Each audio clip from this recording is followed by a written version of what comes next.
നമസ്കാരം. പത്മജ വേണുഗോപാലിന് പിന്നാലെ പത്മിനി തോമസും തമ്പാനൂർ സതീഷും കോൺഗ്രസ് വിട്ട് BJP-യിലെത്തി. ഇനിയും നേതാക്കൾ വരുമെന്നാണ് BJP-യുടെ അവകാശവാദം. ദല്ലാൽ നന്ദകുമാർ വഴി EP ജയരാജൻ തന്നെ CPM-ലെത്തിക്കാൻ ശ്രമിച്ചുവെന്ന കോൺഗ്രസ് നേതാവ് ദീപ്തി മേരി വർഗീസിന്റെ ആരോപണത്തിന് മറുപടിയുമായി നന്ദകുമാർ തന്നെ ഇന്ന് രംഗത്തെത്തി. ദീപ്തി അങ്ങോട്ട് സമീപിച്ച് ജയരാജനെ പോയി കണ്ടതാണെന്നും തൃക്കാക്കര തെരഞ്ഞെടുപ്പിൽ അവർ കോൺഗ്രസിനല്ല വോട്ട് ചെയ്തത് എന്ന് തെളിവ് സഹിതം അറിയിച്ചെന്നും നന്ദകുമാർ പറയുന്നു. തെരഞ്ഞെടുപ്പ് കാലത്ത് കൂടുവിട്ട് കൂടുമാറ്റങ്ങൾ ധാർമ്മികതയുടെ എല്ലാ അതിർവരമ്പുകളും ലംഘിക്കുകയാണ്. ഇന്ന് സൂപ്പർ പ്രൈം ടൈം ചർച്ച ചെയ്യുന്നു. ചാട്ടം എങ്ങോട്ടൊക്കെ? രാഷ്ട്രീയത്തിൽ ദല്ലാളുമാർ ഇറങ്ങിക്കളിക്കുന്നോ? കോൺഗ്രസിൽ നിന്ന് ഇനിയും കൊഴിയുമോ? EP ജയരാജൻ റിക്രൂട്ടിംഗ് തലവനോ? ഈ ചർച്ചയിൽ ശ്രീമതി ദീപ്തി മേരി വർഗീസ് കോൺഗ്രസിനെ പ്രതിനിധീകരിച്ച്, advocate KS Arunkumar CPM, Shri K Ganesh BJP, Shri KP Noushad Ali ചർച്ചയുടെ അടുത്ത ഘട്ടത്തിൽ പങ്കുചേരുകയും ചെയ്യും. ചർച്ച ശ്രീമതി ദീപ്തി മേരി വർഗീസിൽ നിന്ന് ആരംഭിക്കാം. ശ്രീമതി ദീപ്തി, താങ്കളെ വ്യക്തിപരമായി തന്നെ സംബന്ധിക്കുന്ന ഒരു ആരോപണം ഇന്ന് പൊതുമണ്ഡലത്തിൽ ഉന്നയിച്ചത് TG നന്ദകുമാറാണ്. താങ്കൾ ഇന്നലെ പറഞ്ഞു, തൃക്കാക്കര തെരഞ്ഞെടുപ്പിന്റെ സമയത്ത് താങ്കളെയും കൂറുമാറ്റാൻ EP ജയരാജൻ ദല്ലാൽ നന്ദകുമാർ വഴി സമീപിച്ചു, അതിന് ശ്രമിച്ചു, താങ്കൾ അത് നിരാകരിച്ചുവെന്ന്. ഇന്ന് ദല്ലാൽ നന്ദകുമാർ പറയുന്നു താങ്കൾ അങ്ങോട്ടാണ് സമീപിച്ചത് എന്ന്. രാഷ്ട്രീയത്തിലെ കൂറുമാറ്റത്തിന്റെ വളരെ അധാർമികമായ കഥകൾ ഇന്ത്യൻ രാഷ്ട്രീയം ചർച്ച ചെയ്തുകൊണ്ടിരിക്കുമ്പോഴാണ് പുതിയ പുതിയ കാര്യങ്ങൾ വന്നുകൊണ്ടിരിക്കുന്നത്. ഇദ്ദേഹം പറയുന്നതിൽ വസ്തുതയുണ്ടോ?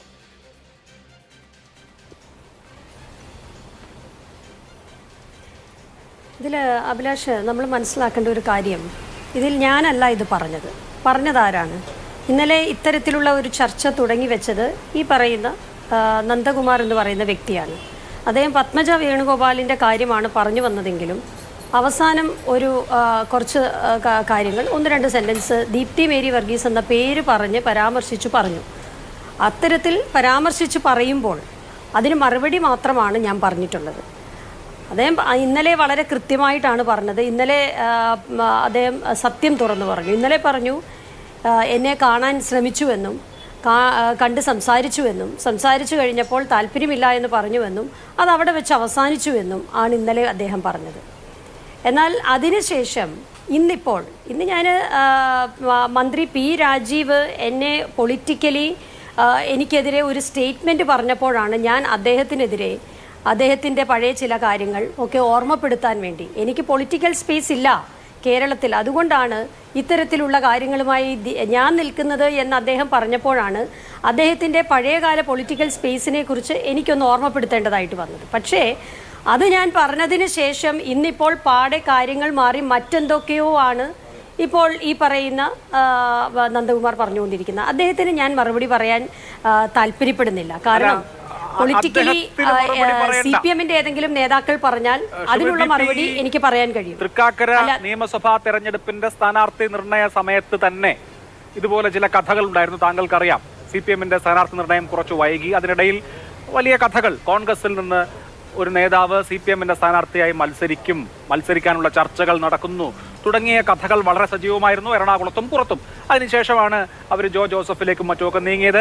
ഇതേ കാലയളവിനെ കുറിച്ചാണ് ഈ കഥ നന്ദകുമാർ പറയുന്നത്. ഇനി നന്ദകുമാർ എന്ന കാര്യം അവിടെ മാറ്റിവെച്ചിട്ട് EP ജയരാജൻ എന്ന കേരളത്തിലെ സമുന്നത CPM നേതാവ്, കേന്ദ്ര കമ്മിറ്റി അംഗം, LDF-ന്റെ കൺവീനർ, ആ സമയത്ത് താങ്കളോട് എന്ത് സംസാരിച്ചു എന്ന് പറയാമല്ലോ?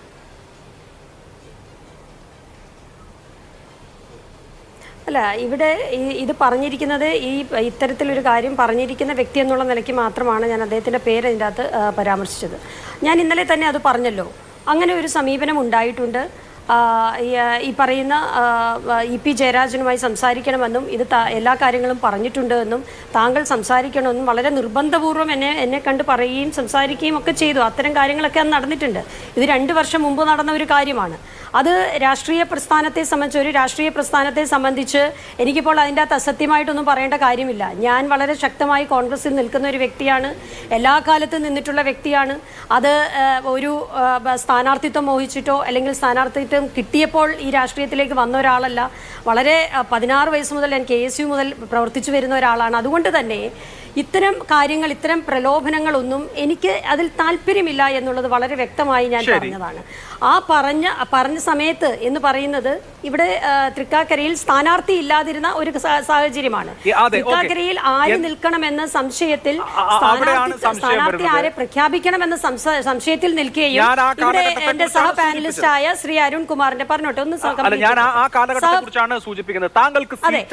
എന്റെ സഹ പാനലിസ്റ്റായ അരുൺ കുമാറിന്റെ പേര് വരികയും എന്നുള്ളത് വേറൊരു വിഷയം. താങ്കൾക്ക് സീറ്റ് തരാം, തൃക്കാക്കരയിൽ മത്സരിപ്പിക്കാം, LDFന്റെ സ്ഥാനാർത്ഥിയായി തൃക്കാക്കരയിൽ മത്സരിപ്പിക്കാം എന്നൊരു ഓഫർ ഉണ്ടായിരുന്നോ? എന്ന് സംസാരിച്ചുകൊണ്ടാണ് ഈ പറയുന്ന ആൾ എൻ്റെ അടുത്തേക്ക് വന്നത്. പക്ഷേ ആ സംസാരം പിന്നീട് നീണ്ടുപോകേണ്ടതായിട്ട് വന്നില്ല. കാര്യം എന്നെ സംബന്ധിച്ച് രണ്ടാമതൊന്ന് ചിന്തിക്കേണ്ട ആവശ്യമില്ലാത്തത് കൊണ്ടും എനിക്കതിൻ്റെ അകത്ത് താല്പര്യമില്ലായിരുന്നു എന്നുള്ളത് കൊണ്ടും പിന്നീട് അതിനെക്കുറിച്ച് ചർച്ച ചെയ്യേണ്ടി വന്നിട്ടില്ല. പക്ഷേ ആ സമയത്തായിരുന്നു ബഹുമാനപ്പെട്ട പാനലിസ്റ്റ് അരുൺകുമാറിന്റെ പേര് വരുന്നതും മതിലെഴുതുന്നതും അയക്കുകയൊക്കെ ചെയ്യുന്നത്. അല്ല, ഇ.പി. ജയരാജൻ അങ്ങനെ ഒരു ഓഫർ തന്നിട്ടുണ്ടോ? നന്ദകുമാർ പറഞ്ഞു കാണും. അല്ല, അദ്ദേഹം പറഞ്ഞു എന്ന് പറഞ്ഞിട്ടാണല്ലോ ഒരാൾ വന്ന് സംസാരിക്കുന്നത്. അല്ലാണ്ട് ഇ.പി. ജയരാജൻ നേരിട്ട് സംസാരിച്ചിട്ടില്ല. അദ്ദേഹം പറഞ്ഞു എന്ന് പറഞ്ഞിട്ടാണല്ലോ വന്ന് സംസാരിക്കുന്നത്. അദ്ദേഹത്തെ ഇല്ല. ഇന്നിപ്പോ നന്ദകുമാർ ചോദിച്ചു കഴിഞ്ഞാൽ ഞാൻ പറയാം, ഇതിപ്പോ സംസാരിക്കുന്ന നേരിട്ട് മാത്രമായിരിക്കും സംസാരിക്കുക എന്നാണ്. അതായത് ഇ.പി. ജയരാജന്റെ മെസ്സേജ് ഇതാണ് എന്ന് നന്ദകുമാർ താങ്കളോട് പറഞ്ഞു, താങ്കളെ തൃക്കാക്കരയിൽ മത്സരിപ്പിക്കാൻ. അതെല്ലാം ഇന്ന് ഇതിപ്പോ എനിക്ക് തോന്നുന്നു ശ്രീ ഇ.പി. ജയരാജൻ അതിന്റെ അകത്ത് പ്രതികരിച്ചിട്ടില്ലല്ലോ. അദ്ദേഹം പ്രതികരിക്കുമ്പോഴല്ലേ എനിക്ക് അതിന്റെ അകത്ത് ഒരു മറുപടി പറയേണ്ട സാഹചര്യം ഉണ്ടാവുന്നുള്ളൂ. ഇപ്പോൾ നന്ദകുമാർ പറഞ്ഞു എന്ന് പറഞ്ഞിട്ട് നമ്മള് പറഞ്ഞു എന്ന് പറയുമ്പോൾ നമുക്കറിയാം. EP. Jayarajan, MV. Govindan master അദ്ദേഹം സംസ്ഥാന സെക്രട്ടറി ആയതിനു ശേഷം ജാഥ നടത്തുമ്പോൾ ആ ജാഥയിൽ പങ്കെടുക്കാതിരുന്ന ഇ.പി. ജയരാജൻ ഇവിടെ നമ്മുടെ നന്ദകുമാറിന്റെ അമ്മയ്ക്ക് പൊന്നാട അണിയിക്കാൻ വന്നിട്ടുണ്ട്. അവർ തമ്മിൽ അത്രയും ക്ലോസ് ആണ്. എറണാകുളത്ത് ഉള്ള സമയത്ത് അവർ കാണാറുണ്ട്. ഇതൊക്കെ നമുക്കറിയാം. അപ്പോൾ നന്ദകുമാറും ഇ.പി. ജയരാജനും രണ്ട് ധ്രുവങ്ങളിൽ ഇരിക്കുന്ന ആളുകളല്ല. എന്തായാലും ഇ.പി. ജയരാജന്റെ സന്ദേശം എന്ന് പറഞ്ഞിട്ടാണ് നന്ദകുമാർ താങ്കളോട് ഈ സീറ്റിന്റെ ഓഫർ വെച്ചത്. എനിക്കറിയേണ്ടത് താങ്കൾ ഇ.പി. ജയരാജനോട് നേരിട്ട് സംസാരിച്ചിട്ടുണ്ടോ എന്നാണ്. നന്ദകുമാർ പറയുന്നു ഇ.പി. അങ്ങോട്ട് പോയി അദ്ദേഹം താമസിക്കുന്ന സ്ഥലത്ത് എന്ന് കണ്ടിട്ടുണ്ടെന്ന്. സത്യമാണോ? അങ്ങനെ അദ്ദേഹത്തിന്റെ താമസ സ്ഥലത്ത് പോവുകയോ കാണുകയോ ചെയ്തിട്ടില്ല. അതുകൊണ്ടാണ് ഞാൻ പറഞ്ഞത്, ഇതിന് മറുപടി പറയേണ്ടത് ശ്രീ ഇ.പി. ജയരാജൻ ആണല്ലോ. അദ്ദേഹത്തോടാണ് നിങ്ങൾ ഇത് ചോദിക്കേണ്ടത്, ഞാനല്ലല്ലോ പറയേണ്ടത്. അദ്ദേഹം പറയട്ടെ അതിന് മറുപടി. അദ്ദേഹം ഇത്തരം വിഷയങ്ങളിൽ സംസാരിക്കാൻ താല്പര്യം പ്രകടിപ്പിക്കുന്നില്ല. പത്മജയുടെ വിഷയത്തിൽ നിന്നും അദ്ദേഹം ഒഴിഞ്ഞു മാറുകയാണ്. പിന്നെ താങ്കളെ കുറിച്ചുള്ള ഒരു ആരോപണം, അപ്പൊ ഞാൻ ചോദിച്ചോട്ടെ, തൃക്കാക്കര ഇപ്പൊ താങ്കളെ കുറിച്ച് ആരോപണം വരുമ്പോൾ ഇടനില നിൽക്കുന്ന ഒരാളുടെ ഒരു വാക്ക് കേട്ട് ഈ ചർച്ച മുമ്പോട്ട് കൊണ്ടുപോകേണ്ട ആവശ്യമുണ്ടോ? ഇല്ല, അല്ല, അത് ഓൺ ചെയ്യല്ല. അങ്ങനെ ഒരു ആരോപണം ഉയർന്നപ്പോൾ താങ്കളോട് ചോദിച്ചു എന്നുള്ളതേ ഉള്ളൂ. അല്ലാതെ ഇപ്പോൾ ഒരാൾ പറയുന്നത് അനുസരിച്ച് അത് അങ്ങനെയൊക്കെ തന്നെയാണ് എന്ന് സ്ഥാപിക്കാൻ നമുക്ക് പറ്റില്ലല്ലോ. അതിന്റെ ബ്ലാക്ക് ആൻഡ് വൈറ്റ് നമുക്ക് അറിയില്ല എന്നുള്ളത് കൊണ്ട് തന്നെ അത് അങ്ങനെ തന്നെയാണെന്ന് ഞാൻ വാദിക്കുന്നില്ല എന്തായാലും. അതുകൊണ്ടാണ് ഞാൻ താങ്കൾക്ക് ഈ കാര്യത്തിൽ കാര്യങ്ങൾ വിശദീകരിക്കാൻ, ഏറെ ക്ലിയർ ചെയ്യാൻ അവസരം തരുന്നത്. അനാവശ്യമായ ചില ആരോപണങ്ങൾ എനിക്കെതിരെ പറയുന്നുണ്ട്. ഇന്നലെ ബഹുമാനപ്പെട്ട മന്ത്രി പറഞ്ഞതാണെങ്കിലും ഇനി ഇവരെല്ലാം കൂടി ആലോചിച്ച് പറയുന്നതാണെങ്കിലും അനാവശ്യമായിട്ടാണ് എനിക്കെതിരെ ഇന്നലെയും ഇന്നുമായിട്ട് ചില ആരോപണങ്ങൾ പറഞ്ഞുകൊണ്ടിരിക്കുന്നത്. കഴിഞ്ഞ 2 വർഷമായിട്ട് 25,000-ന്റെ ഭൂരിപക്ഷത്തിന് കോൺഗ്രസ് എന്ന പാർട്ടി വിജയിച്ച ഒരു സീറ്റിനെ കുറിച്ചാണ് ഇത്തരത്തിലുള്ള ആരോപണങ്ങൾ പറയുന്നത്. ഏറ്റവും നല്ല വിജയം നേടിയിരിക്കുന്ന, ഞങ്ങൾ അഭിമാനപൂർവ്വം എല്ലാ കാലത്തും എടുത്തു പറയുന്ന തൃക്കാക്കര എന്ന നിയോജക മണ്ഡലത്തെക്കുറിച്ചാണ് പറയുന്നത്. ഇപ്പോൾ സീറ്റിന് താല്പര്യമുള്ളവർ നിരവധി ആളുകൾ ഉണ്ടായിട്ടുണ്ടാവാം. ഇപ്പോൾ എത്രയോ പേര് മറ്റു ചില പേരുകളും ആ സമയത്തൊക്കെ വന്നതാണല്ലോ. പക്ഷേ ഈ സീറ്റ് കിട്ടാത്ത ആളുകളെല്ലാവരും പാർട്ടിക്കെതിരായിട്ടാണ് പ്രവർത്തിക്കുന്നത് എന്ന് പറയുമ്പോൾ അതിൻ്റെ അകത്ത് എന്തെങ്കിലും വെസ്റ്റഡ് ഇൻട്രസ്റ്റ് ഉണ്ടാകും. ഇപ്പോൾ ഈ സമയത്ത് ഈ തെരഞ്ഞെടുപ്പിൻ്റെ കാലഘട്ടത്തിൽ ഇപ്പോൾ ഇതെടുത്തിട്ട് പറയുന്നതിൽ പിന്നിൽ ഒരു ഗൂഢാലോചന ഉണ്ടോ എന്ന് ഞാൻ സംശയിക്കുന്നു. അല്ലാതെ ഇപ്പോൾ ഇത് പറയേണ്ട യാതൊരു കാര്യവുമില്ല. ഇതിൻ്റെ ഇമ്പോർട്ടൻസ് ഇല്ലാത്ത ഒരു സമയത്താണ് ഇപ്പോൾ ഇത് പെട്ടെന്ന് ഒരു സുപ്രഭാതത്തിൽ. അപ്പോൾ ഇവരൊക്കെ തമ്മിലൊക്കെ വലിയ ബന്ധങ്ങളുള്ളവരാണ്. അവരൊക്കെ എന്തിനു വേണ്ടിയിട്ടാണ് ഇത് പറയേണ്ടത് എന്ന് അവർ തന്നെയാണ് വെളിവാക്കേണ്ടത്. ഇപ്പൊ താങ്കൾ KPCCയുടെ മീഡിയ വിഭാഗത്തിന്റെ അധ്യക്ഷയാണ്, കോൺഗ്രസിന്റെ ജനറൽ സെക്രട്ടറിയാണ്, സീനിയർ കോൺഗ്രസ് പൊളിറ്റീഷ്യനാണ്. അതുകൊണ്ട് താങ്കൾ പറയുന്ന വാദമാണ് ഞാൻ മുഖവിലക്കെടുക്കുക, അല്ലാതെ മറ്റൊരാൾ പറയുന്ന കാര്യമല്ല. അപ്പോൾ താങ്കൾ പറഞ്ഞ കാര്യം മുഖവിലക്കെടുത്തുകൊണ്ട് ഞാൻ ചോദിക്കുകയാണ്, താങ്കൾക്കെതിരെ ഈ ഉന്നയിച്ചിരിക്കുന്നതൊക്കെ ദുരാരോപണമാണ് എങ്കിൽ TG നന്ദകുമാറിനെതിരെ നിയമ നടപടി സ്വീകരിക്കുമോ, കേസ് കൊടുക്കുമോ?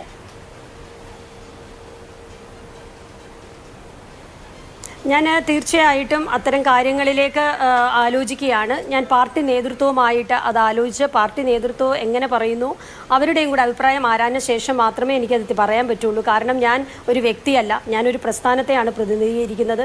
എൻ്റെ പ്രസ്ഥാനത്തെയും കൂടി മോശമാകുന്ന രീതിയിലാണ് ഇവിടെ പല കാര്യങ്ങളും ഇപ്പോൾ പറഞ്ഞിരിക്കുന്നത്. അപ്പോൾ അതുകൊണ്ട് എനിക്ക് എൻ്റെ ലീഡർഷിപ്പുമായിട്ട് ആലോചിച്ചിട്ടാണ് അതിൻ്റെ അകത്തൊരു മറുപടി പറയാൻ കഴിയുക. അത് വരും ദിവസങ്ങളിൽ ഞാനത് പറയുന്നതായിരിക്കും. കാരണം വെച്ചാൽ ഈ ആരോപണം ഒരു പടി കഴിഞ്ഞ് താങ്കൾ ഉമാ തോമസിനല്ല വോട്ട് ചെയ്തത് എന്നതിന്റെ തെളിവായിട്ട് വിവി പാറ്റ് ഫോട്ടോ എടുത്ത് അയച്ചു കൊടുത്തു, അതെന്റെ കയ്യിലുണ്ട്, അങ്ങനെ ഇല്ല എന്ന് ദീപ്തി പറയുകയാണെങ്കിൽ ഞാനത് തെളിയിക്കാമെന്ന് ഒരാൾ വെല്ലുവിളിക്കുകയാണ്. അത് വളരെ സീരിയസ് ആയിട്ടുള്ള ഒരു കാര്യമാണല്ലോ.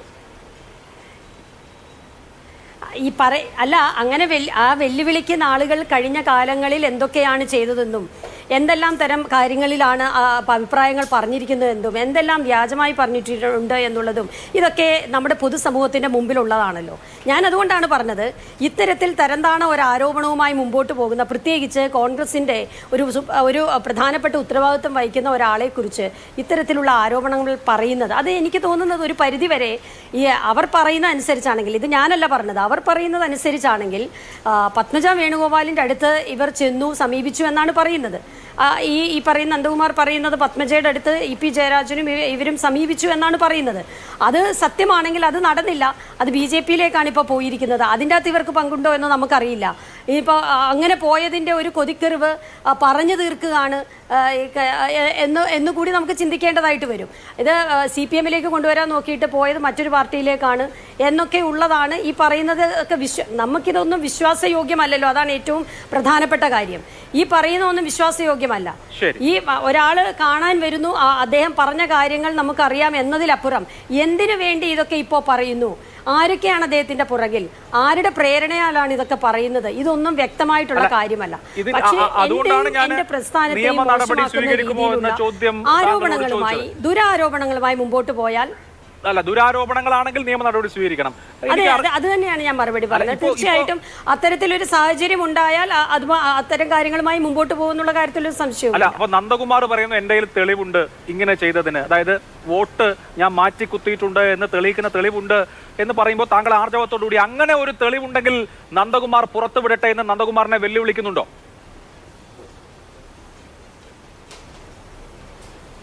അല്ല, അത് തന്നെയല്ലേ ഞാൻ ഇത്രയും നേരം പറഞ്ഞുകൊണ്ടിരുന്നത്.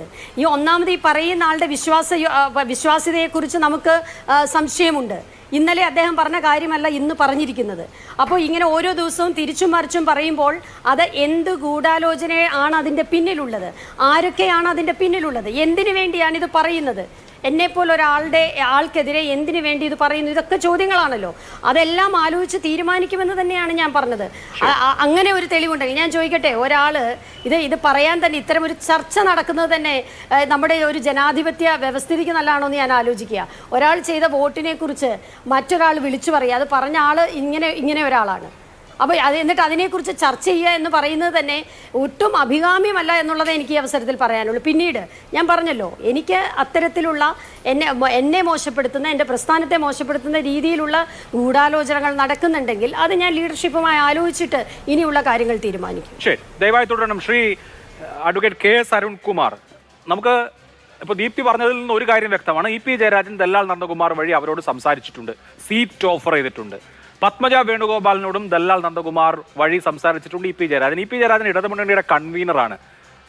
അദ്ദേഹം ഈ തരത്തിലാണോ പെരുമാറേണ്ടത്? ഇങ്ങനെ CPM-ലേക്ക് ആളെ കൊണ്ടുവരാൻ നിങ്ങൾ ദല്ലാൽ നന്ദകുമാറിനെ ചുമതലപ്പെടുത്തിയിട്ടുണ്ടോ? ദല്ലാൽ നന്ദകുമാറാണോ CPM-ന്റെ ചീഫ് റിക്രൂട്ടിംഗ് ഓഫീസർ? ഇല്ല, CPM അങ്ങനെ ആരെയും ചുമതലപ്പെടുത്തിയിട്ടില്ല. CPM-ന്റെ നയങ്ങളിലും പരിപാടികളിലും സംഘടനാ ക്യാമ്പയിനുകളിലുമെല്ലാം ആകർഷകരായി നിരവധി ആളുകൾ അടുത്ത കാലത്ത് CPM-ന്റെ ഭാഗമായി വന്നിട്ടുണ്ട്. പ്രത്യേകിച്ച് പത്തനംതിട്ട ജില്ലയിലെല്ലാം നൂറുകണക്കിന് കോൺഗ്രസ് പ്രവർത്തകരും BJP പ്രവർത്തകരുമാണ് CPM-ന്റെ ഭാഗമായി മാറിയത്. ഞങ്ങളാരെയും ഔദ്യോഗികമായിട്ട് ഞങ്ങളുടെ പാർട്ടിയിലേക്ക് റിക്രൂട്ട്മെന്റ് നടത്താനൊന്നും ഒരാളെയും ഏൽപ്പിച്ചിട്ടില്ല. ഈ പറഞ്ഞ ആരോപണങ്ങളിൽ ഒന്നും തന്നെ സഖാവ് EP ജയരാജൻ ഓൺ ചെയ്യുന്ന ഒരു സ്റ്റേറ്റ്മെന്റ് നടത്തിയിട്ടില്ല. അദ്ദേഹം ഇത് തള്ളിക്കളയുകയാണ് ചെയ്തിരിക്കുന്നത്. അത് തള്ളിക്കളഞ്ഞിരിക്കുന്നു എന്നതുകൊണ്ട് തന്നെ ഒരു തരത്തിലുള്ള ഇടപെടലും CPM-ന്റെ ഭാഗത്തുനിന്ന് ഉണ്ടായിട്ടില്ല. പിന്നെ ഇതുമായി ബന്ധപ്പെട്ടുകൊണ്ട് മറ്റാരെങ്കിലും എന്തെങ്കിലും തെളിവുകൾ ഉണ്ടെങ്കിൽ EP ജയരാജൻ അറിയുകയേ ഇല്ല എന്ന് പറയരുത്. നന്ദകുമാറിന്റെ വീട്ടിൽ ഇ പി ജയരാജൻ പോയിട്ടില്ലേ? നന്ദകുമാറിന്റെ ആതിഥ്യം സ്വീകരിച്ചിട്ടില്ലേ? ഞാനിവിടെ നേരത്തെ ദീപ്തിയോട് ചോദിച്ചപ്പോൾ ഒരു കാര്യം സൂചിപ്പിച്ചു. ഗോവിന്ദൻ മാസ്റ്റർ ജാഥ നടത്തുമ്പോൾ ആ ജാഥയിൽ പങ്കെടുക്കാതെ വലിയ ചർച്ചയായിരുന്നു, ഇ പി ജയരാജൻ പങ്കെടുക്കോ ഇല്ലയോ എന്നൊക്കെ. പങ്കെടുക്കാതെ നടന്നിരുന്ന ഇ പി ജയരാജൻ വളരെ കൃത്യമായി എറണാകുളത്ത് വന്നിട്ട് നന്ദകുമാറിന്റെ പരിപാടികളിൽ പങ്കെടുത്തിട്ടുണ്ട്. അത് നമുക്ക് റെക്കോർഡുള്ള കാര്യമാണ്, അതിന്റെ വിഷ്വൽസ് അടക്കം വന്ന കാര്യമാണ്. അപ്പോൾ വളരെ ദുരൂഹമായ പശ്ചാത്തലമുള്ള ഒരു വ്യക്തിയുമായി LDF കൺവീനർ നിരന്തര ബന്ധം പുലർത്തുന്നുണ്ട്. അത് സത്യമാണ്. ഇവിടെ ഇപ്പോ നോക്കൂ, എന്നെ നന്ദകുമാർ ബന്ധപ്പെട്ട് ഇങ്ങനെ ഒരു കാര്യം പറഞ്ഞു എന്ന് കോൺഗ്രസിന്റെ ഒരു സമുന്നതയായ നേതാവാണ് പറയുന്നത്. ഇതേ നന്ദകുമാർ തന്നെയാണ് പറയുന്നത്, ഞാൻ പത്മജയെ CPM-ഉമായി ബന്ധപ്പെടുത്തി കൊടുത്തിരുന്നു, ഒരു വനിതാ കമ്മീഷൻ അധ്യക്ഷ എന്ന ഓഫർ CPM വെച്ചു, പക്ഷേ സൂപ്പർ പദവിയാണ് പത്മജ ആഗ്രഹിച്ചത്, അതുകൊണ്ട് അവരതിൽ കൊത്തിയില്ല എന്ന്. അതുകൊണ്ടാണ് ഞാൻ ചോദിക്കുന്നത്, എവിടെന്നെങ്കിലുമൊക്കെ കുറെ ആൾക്കാരെ എങ്ങനെ സംഘടിപ്പിച്ചു കൊണ്ടുവരൂ എന്ന് നിങ്ങൾ കൊട്ടേഷൻ കൊടുത്തിട്ടുണ്ടോ? നന്ദകുമാറിനെ ഏൽപ്പിച്ചിട്ടുണ്ടോ? ഞാനത് പറഞ്ഞല്ലോ, അങ്ങ് ചോദിച്ച ചോദ്യം രണ്ട് തരത്തിലാണ്. ഒന്ന് ദുരുദ്ദേശം ഉണ്ടോ എന്ന് എനിക്ക് സംശയമുണ്ട്. അതിലെന്താണ്, ശ്രീ ഇ പി ജയരാജനുമായി വ്യക്തിബന്ധമുണ്ട്, അതോ കുടുംബ ചടങ്ങുകളിൽ പങ്കെടുത്തിട്ടുണ്ട്, അതുകൊണ്ട് ഈ നന്ദകുമാർ പറയുന്ന എല്ലാം കറക്റ്റാണ് എന്ന രൂപത്തിലൊന്നും ചിത്രീകരിക്കേണ്ട. അങ്ങ് എന്നോട് ചോദിച്ച ചോദ്യം എന്താ, CPM-ലേക്ക് ആളെ റിക്രൂട്ട് ചെയ്യാൻ നന്ദകുമാറിനെ ഏൽപ്പിച്ചിട്ടുണ്ടോ, മറ്റാരെങ്കിലും ഏൽപ്പിച്ചിട്ടുണ്ടോ, CPM-ന് അങ്ങനെ ഒരു പരിപാടി ഉണ്ടോ എന്നതാണ് ചോദിച്ചത്. ഞാൻ ആധികാരികമായി പറയുന്നു, CPM-ലേക്ക് അങ്ങനെ റിക്രൂട്ട്മെന്റ് നടത്തുന്ന ഒരു പരിപാടിയുമില്ല, ഒരാളെ ഏൽപ്പിച്ചിട്ടില്ല. CPM-ലേക്ക് ആളുകൾ വരുന്നത് CPM-ന്റെ നയത്തിലും പരിപാടിയിലും ആകർഷകരായിട്ടാണ്, അതുപോലെ തന്നെ സമരങ്ങളിലും പോരാട്ടങ്ങളിലും ആകർഷകരായിട്ടാണ്. അങ്ങനെ നിരവധി ആളുകൾ അടുത്ത കാലത്ത് CPM-ലേക്ക് ഒഴുകി വരുന്ന സാഹചര്യം നമ്മൾ കണ്ടിട്ടുണ്ട്. ഇപ്പോൾ ഇവിടെ ഉയർന്നു വന്നിരിക്കുന്ന വിഷയം, LDF-ന്റെ കൺവീനർ ഇ പി ജയരാജൻ അതിൽ കൃത്യമായിട്ട് ഒരു തരത്തിലും പ്രതികരിച്ചിട്ടില്ല, ഒരു തരത്തിലും അദ്ദേഹത്തിന് ബന്ധമുള്ളതായിട്ട് പറഞ്ഞിട്ടില്ല, ചെയ്തിട്ടില്ല. ആ ഒരു സാഹചര്യത്തിൽ അദ്ദേഹത്തിന് പ്രതികരിച്ചൂടെ? ഈ നന്ദകുമാർ എന്ന് പറയുന്ന നന്ദകുമാർ എന്ന് പറയുന്ന ആള് ദല്ലാളാണെന്ന്, അധികാര ദല്ലാളാണെന്ന് നിങ്ങൾ പറയുന്നു, വ്യവഹാരിയാണെന്ന് പറയുന്നു, അങ്ങനെ പലതും വിളിക്കുന്നു. ശരി, നന്ദകുമാർ കുറെ കാര്യങ്ങൾ പറയുമ്പോൾ അങ്ങനല്ല, അങ്ങനെ ഉണ്ടെങ്കിൽ തെളിവ് കൊണ്ടുവരൂ എന്ന് പറയാൻ എന്താണ് ആർജവത്തിന്റെ കുറവ്? ഇ പി ജയരാജൻ പറയണം ഈ നന്ദകുമാർ പറയുന്നതൊന്നും വസ്തുതയല്ല, നന്ദകുമാർ വായി തോന്നുന്നതൊക്കെ വിളിച്ചു പറയാണ് എന്ന് പറയാനുള്ള ധൈര്യം എന്തേ LDF കൺവീനർക്ക് ഇല്ലാത്തത്? അല്ല, ഒരു ധൈര്യക്കുറവും LDF കൺവീനർക്ക് ഇല്ല. കാരണം ധൈര്യക്കുറവില്ല, കാരണം ധൈര്യമുണ്ട്. അതാത് സമയത്ത് അദ്ദേഹം പത്രസമ്മേളനം നടത്തി ഉയർന്നു വരുന്ന വിഷയങ്ങളിലെല്ലാം പ്രതികരിക്കുന്നുണ്ട്. ഇപ്പൊ ഇവിടെ ഏറ്റവും ഗൗരവമായിട്ടുള്ള വിഷയം ഇന്നത്തെ കോൺഗ്രസ്സുകാർ ഇന്നത്തെ BJP ആയി പോകുന്ന വിഷയമാണ്. ആ ഒരു സാഹചര്യത്തിൽ ശ്രീ പത്മജ വേണുഗോപാൽ അടക്കം BJP ആയി മാറിയതിന്റെ കാരണം CPM-ന്റെ പോളിറ്റ് ബ്യൂറോ അംഗവും കേരളത്തിന്റെ മുഖ്യമന്ത്രിയായിട്ടുള്ള സഖാവ് പിണറായി വിജയനാണ് എന്ന് പറഞ്ഞത് പ്രതിപക്ഷ നേതാവ് VD സതീശൻ തന്നെയാണ്. ഒന്ന് ആലോചിച്ച് നോക്കുക, പലരും BJP ആയി മാറുന്നതിന്റെ കാരണം കേരളത്തിന്റെ മുഖ്യമന്ത്രിയാണ് എന്ന രൂപത്തിലാണ് പറയുന്നത്. ഇന്ന് തന്നെ പ്രധാനപ്പെട്ട 4 നേതാക്കന്മാരാണ് കോൺഗ്രസ് വിട്ട് BJP ആയി മാറിയത്. കേരളത്തിലും പ്രധാനപ്പെട്ട ആളുകൾ പോകുന്ന സാഹചര്യം ഉണ്ടായി. ആ ഒരു സാഹചര്യത്തിൽ യഥാർത്ഥ വിഷയത്തിൽ നിന്ന് ശ്രദ്ധ മാറ്റാൻ വേണ്ടി അത് CPM-ന്റെ തലയിലേക്ക് കൊണ്ടുവരാൻ വേണ്ടിയിട്ടുള്ള ശ്രമമാണ് നടക്കുന്നത്. ഇ പി ജയരാജൻ പ്രതികരിക്കേണ്ട സമയത്ത് LDF-ന്റെ കൺവീനർ ശക്തമായിട്ട് ഈ വിഷയത്തിൽ പ്രതികരിക്കും. പിന്നെ വോട്ട് ചെയ്തത് തിരിച്ചാണോ മറിച്ചാണോ അതിന്റെയൊക്കെ ആധികാരികമായിട്ടുള്ള തെളിവുകൾ ഉണ്ടെങ്കിൽ നമുക്ക് ചർച്ച ചെയ്യാം, നമുക്ക് അതിന്റെ അഭിപ്രായം പറയാം. അല്ലാതെ എന്റെ കയ്യിൽ അതുണ്ട് ഇതുണ്ടെന്നൊക്കെ പറയുന്നത് അത് പൊതുമധ്യത്തിലേക്ക് വരട്ടെ, പൊതുസമൂഹത്തിലേക്ക് വരട്ടെ. അതൊന്നും അത് വരാത്തിടത്തോളം കാലം ഗൗരവമായിട്ട് നമുക്ക് ചർച്ച ചെയ്യാൻ പറ്റുന്ന സാഹചര്യമല്ല. CPM കൃത്യമായി ഈ തെരഞ്ഞെടുപ്പ് രാഷ്ട്രീയം, മുന്നോട്ട് വെച്ചിരിക്കുന്ന രാഷ്ട്രീയം ഊന്നിക്കൊണ്ട് ഏറ്റവും ശക്തമായിട്ടുള്ള സ്ഥാനാർത്ഥികളെ അണിനിരത്തി ഈ തെരഞ്ഞെടുപ്പിന്റെ ഏറ്റവും ചിട്ടയായിട്ടുള്ള പ്രവർത്തനത്തിലാണ്. ഞങ്ങളെ സംബന്ധിച്ചിടത്തോളം ഇന്ത്യയിൽ ഇടതുപക്ഷത്തിന്റെ ശക്തി വർദ്ധിപ്പിക്കാനും പാർലമെന്റിൽ എണ്ണം തെളിവില്ലാത്ത ഒരു കാര്യവും നമ്മൾ പറയുന്നത്, അല്ലെങ്കിൽ അത് അങ്ങനെയാണ് എന്ന് സ്ഥാപിക്കുന്നത് ശരിയല്ല എന്ന പോയിന്റിനോട് ഞാനും യോജിക്കുകയാണ്. അതുകൊണ്ടാണ് ഇവിടെ ദീപ്തി മേരി വർഗീസിനെ ഒരു തരത്തിലും നമ്മൾ ഇരുട്ടിൽ നിർത്താത്തത്. ദല്ലാൽ നന്ദകുമാർ അങ്ങനെ പറഞ്ഞിട്ടുണ്ട് എന്നുള്ളത് കൊണ്ട് അത് വേദവാക്യമായിരിക്കും, അതാണ് ശരിയെന്ന് ഞാൻ വാദിക്കാത്തതും താങ്കൾ വാദിക്കാത്തതും ഈ ഒരു തെളിവ് എന്ന് പറയുന്ന കാര്യമില്ലാത്തത് കൊണ്ടാണ്. അത് നല്ലതാണ്, നല്ല ഒരു പൊളിറ്റിക്കൽ പ്രാക്ടീസ് ആണ്. ഓക്കെ, ഞാൻ അങ്ങയിലേക്ക് വരാം. ശ്രീമതി ദീപ്തി മേരി വർഗീസ്, ഇവിടെ ഇപ്പൊ നോക്കൂ, കോൺഗ്രസിൽ അല്ല, ഞാനിപ്പോ വന്ന ആ പോയിന്റ് ഒന്ന് കംപ്ലീറ്റ് ചെയ്തിട്ട് ഞാൻ അങ്ങയിലേക്ക് വരാം. ഇപ്പൊ നോക്കൂ, ഇന്ന് തന്നെ 2-3 കോൺഗ്രസ്സുകാർ, പത്മിനി തോമസ്, നിങ്ങളുടെ കാലത്ത് സ്പോർട്സ് കൗൺസിലിനെ നയിച്ച പത്മിനി തോമസ് BJP ചേർന്നിരിക്കുന്നു. നിങ്ങൾ PSC-യിലേക്ക് നിയോഗിച്ച PSC ചെയർമാനായി നിയോഗിച്ച KS രാധാകൃഷ്ണൻ എത്രയോ നാൾ മുമ്പ് പോയി. അതിന്റെ അംഗമായി നിയോഗിച്ച പ്രമീള ദേവി പോയി. പിന്നെ നേതാക്കളുടെ മക്കളുടെ കാര്യം ഞാൻ പറയുന്നില്ല. നിങ്ങളുടെ കാലത്ത് കാലിക്കറ്റ് യൂണിവേഴ്സിറ്റിയുടെ വൈസ് ചാൻസലറായി നിയോഗിച്ച M അബ്ദുൽ സലാമാണ് സ്ഥാനാർത്ഥി, മലപ്പുറത്തെ BJP-യുടെ സ്ഥാനാർത്ഥി. ഇങ്ങനെ ഒരു ലാർജ് ചങ്ക് BJP-യിൽ ഇരിക്കുകയാണ്. കോൺഗ്രസ് അവസാനമായി ഭരിച്ച 11-16 കാലത്ത് നിങ്ങളുടെ ഒപ്പം ഉണ്ടായിരുന്ന എത്രയോ ആളുകൾ ഇപ്പോൾ BJP-യിലാണ്. കുറച്ചുപേര് CPM-ലും ഉണ്ട്. അനിൽകുമാറിനെ പോലെയുള്ള ആളുകൾ. അപ്പൊ ഞാൻ പറയുന്നത് എന്താണെന്ന് വെച്ചാൽ അധികാരം എന്ന കാര്യം കോൺഗ്രസ് പാർട്ടിക്ക് കേന്ദ്രത്തിലും കേരളത്തിലും ഇല്ലാതായതോടുകൂടി ഇങ്ങനെ ചോർന്ന് പോയിക്കൊണ്ടിരിക്കുകയാണ് നിങ്ങളുടെ അണികൾ. അതിൽ ചിലപ്പോൾ ഓഫറുകൾ ഉണ്ടാവും, ചിലപ്പോൾ ദല്ലാളുമാരുണ്ടാവും, ചിലപ്പോൾ മറ്റെന്തെങ്കിലും കാര്യങ്ങളുണ്ടാവും. പക്ഷെ കോൺഗ്രസ് ഇങ്ങനെ ഇല പൊഴിയുന്ന കാലത്തെ നേരിട്ടുകൊണ്ടിരിക്കുകയാണ് കേരളത്തിലും എന്ന പരമമായ സത്യം അംഗീകരിച്ചല്ലേ പറ്റൂ.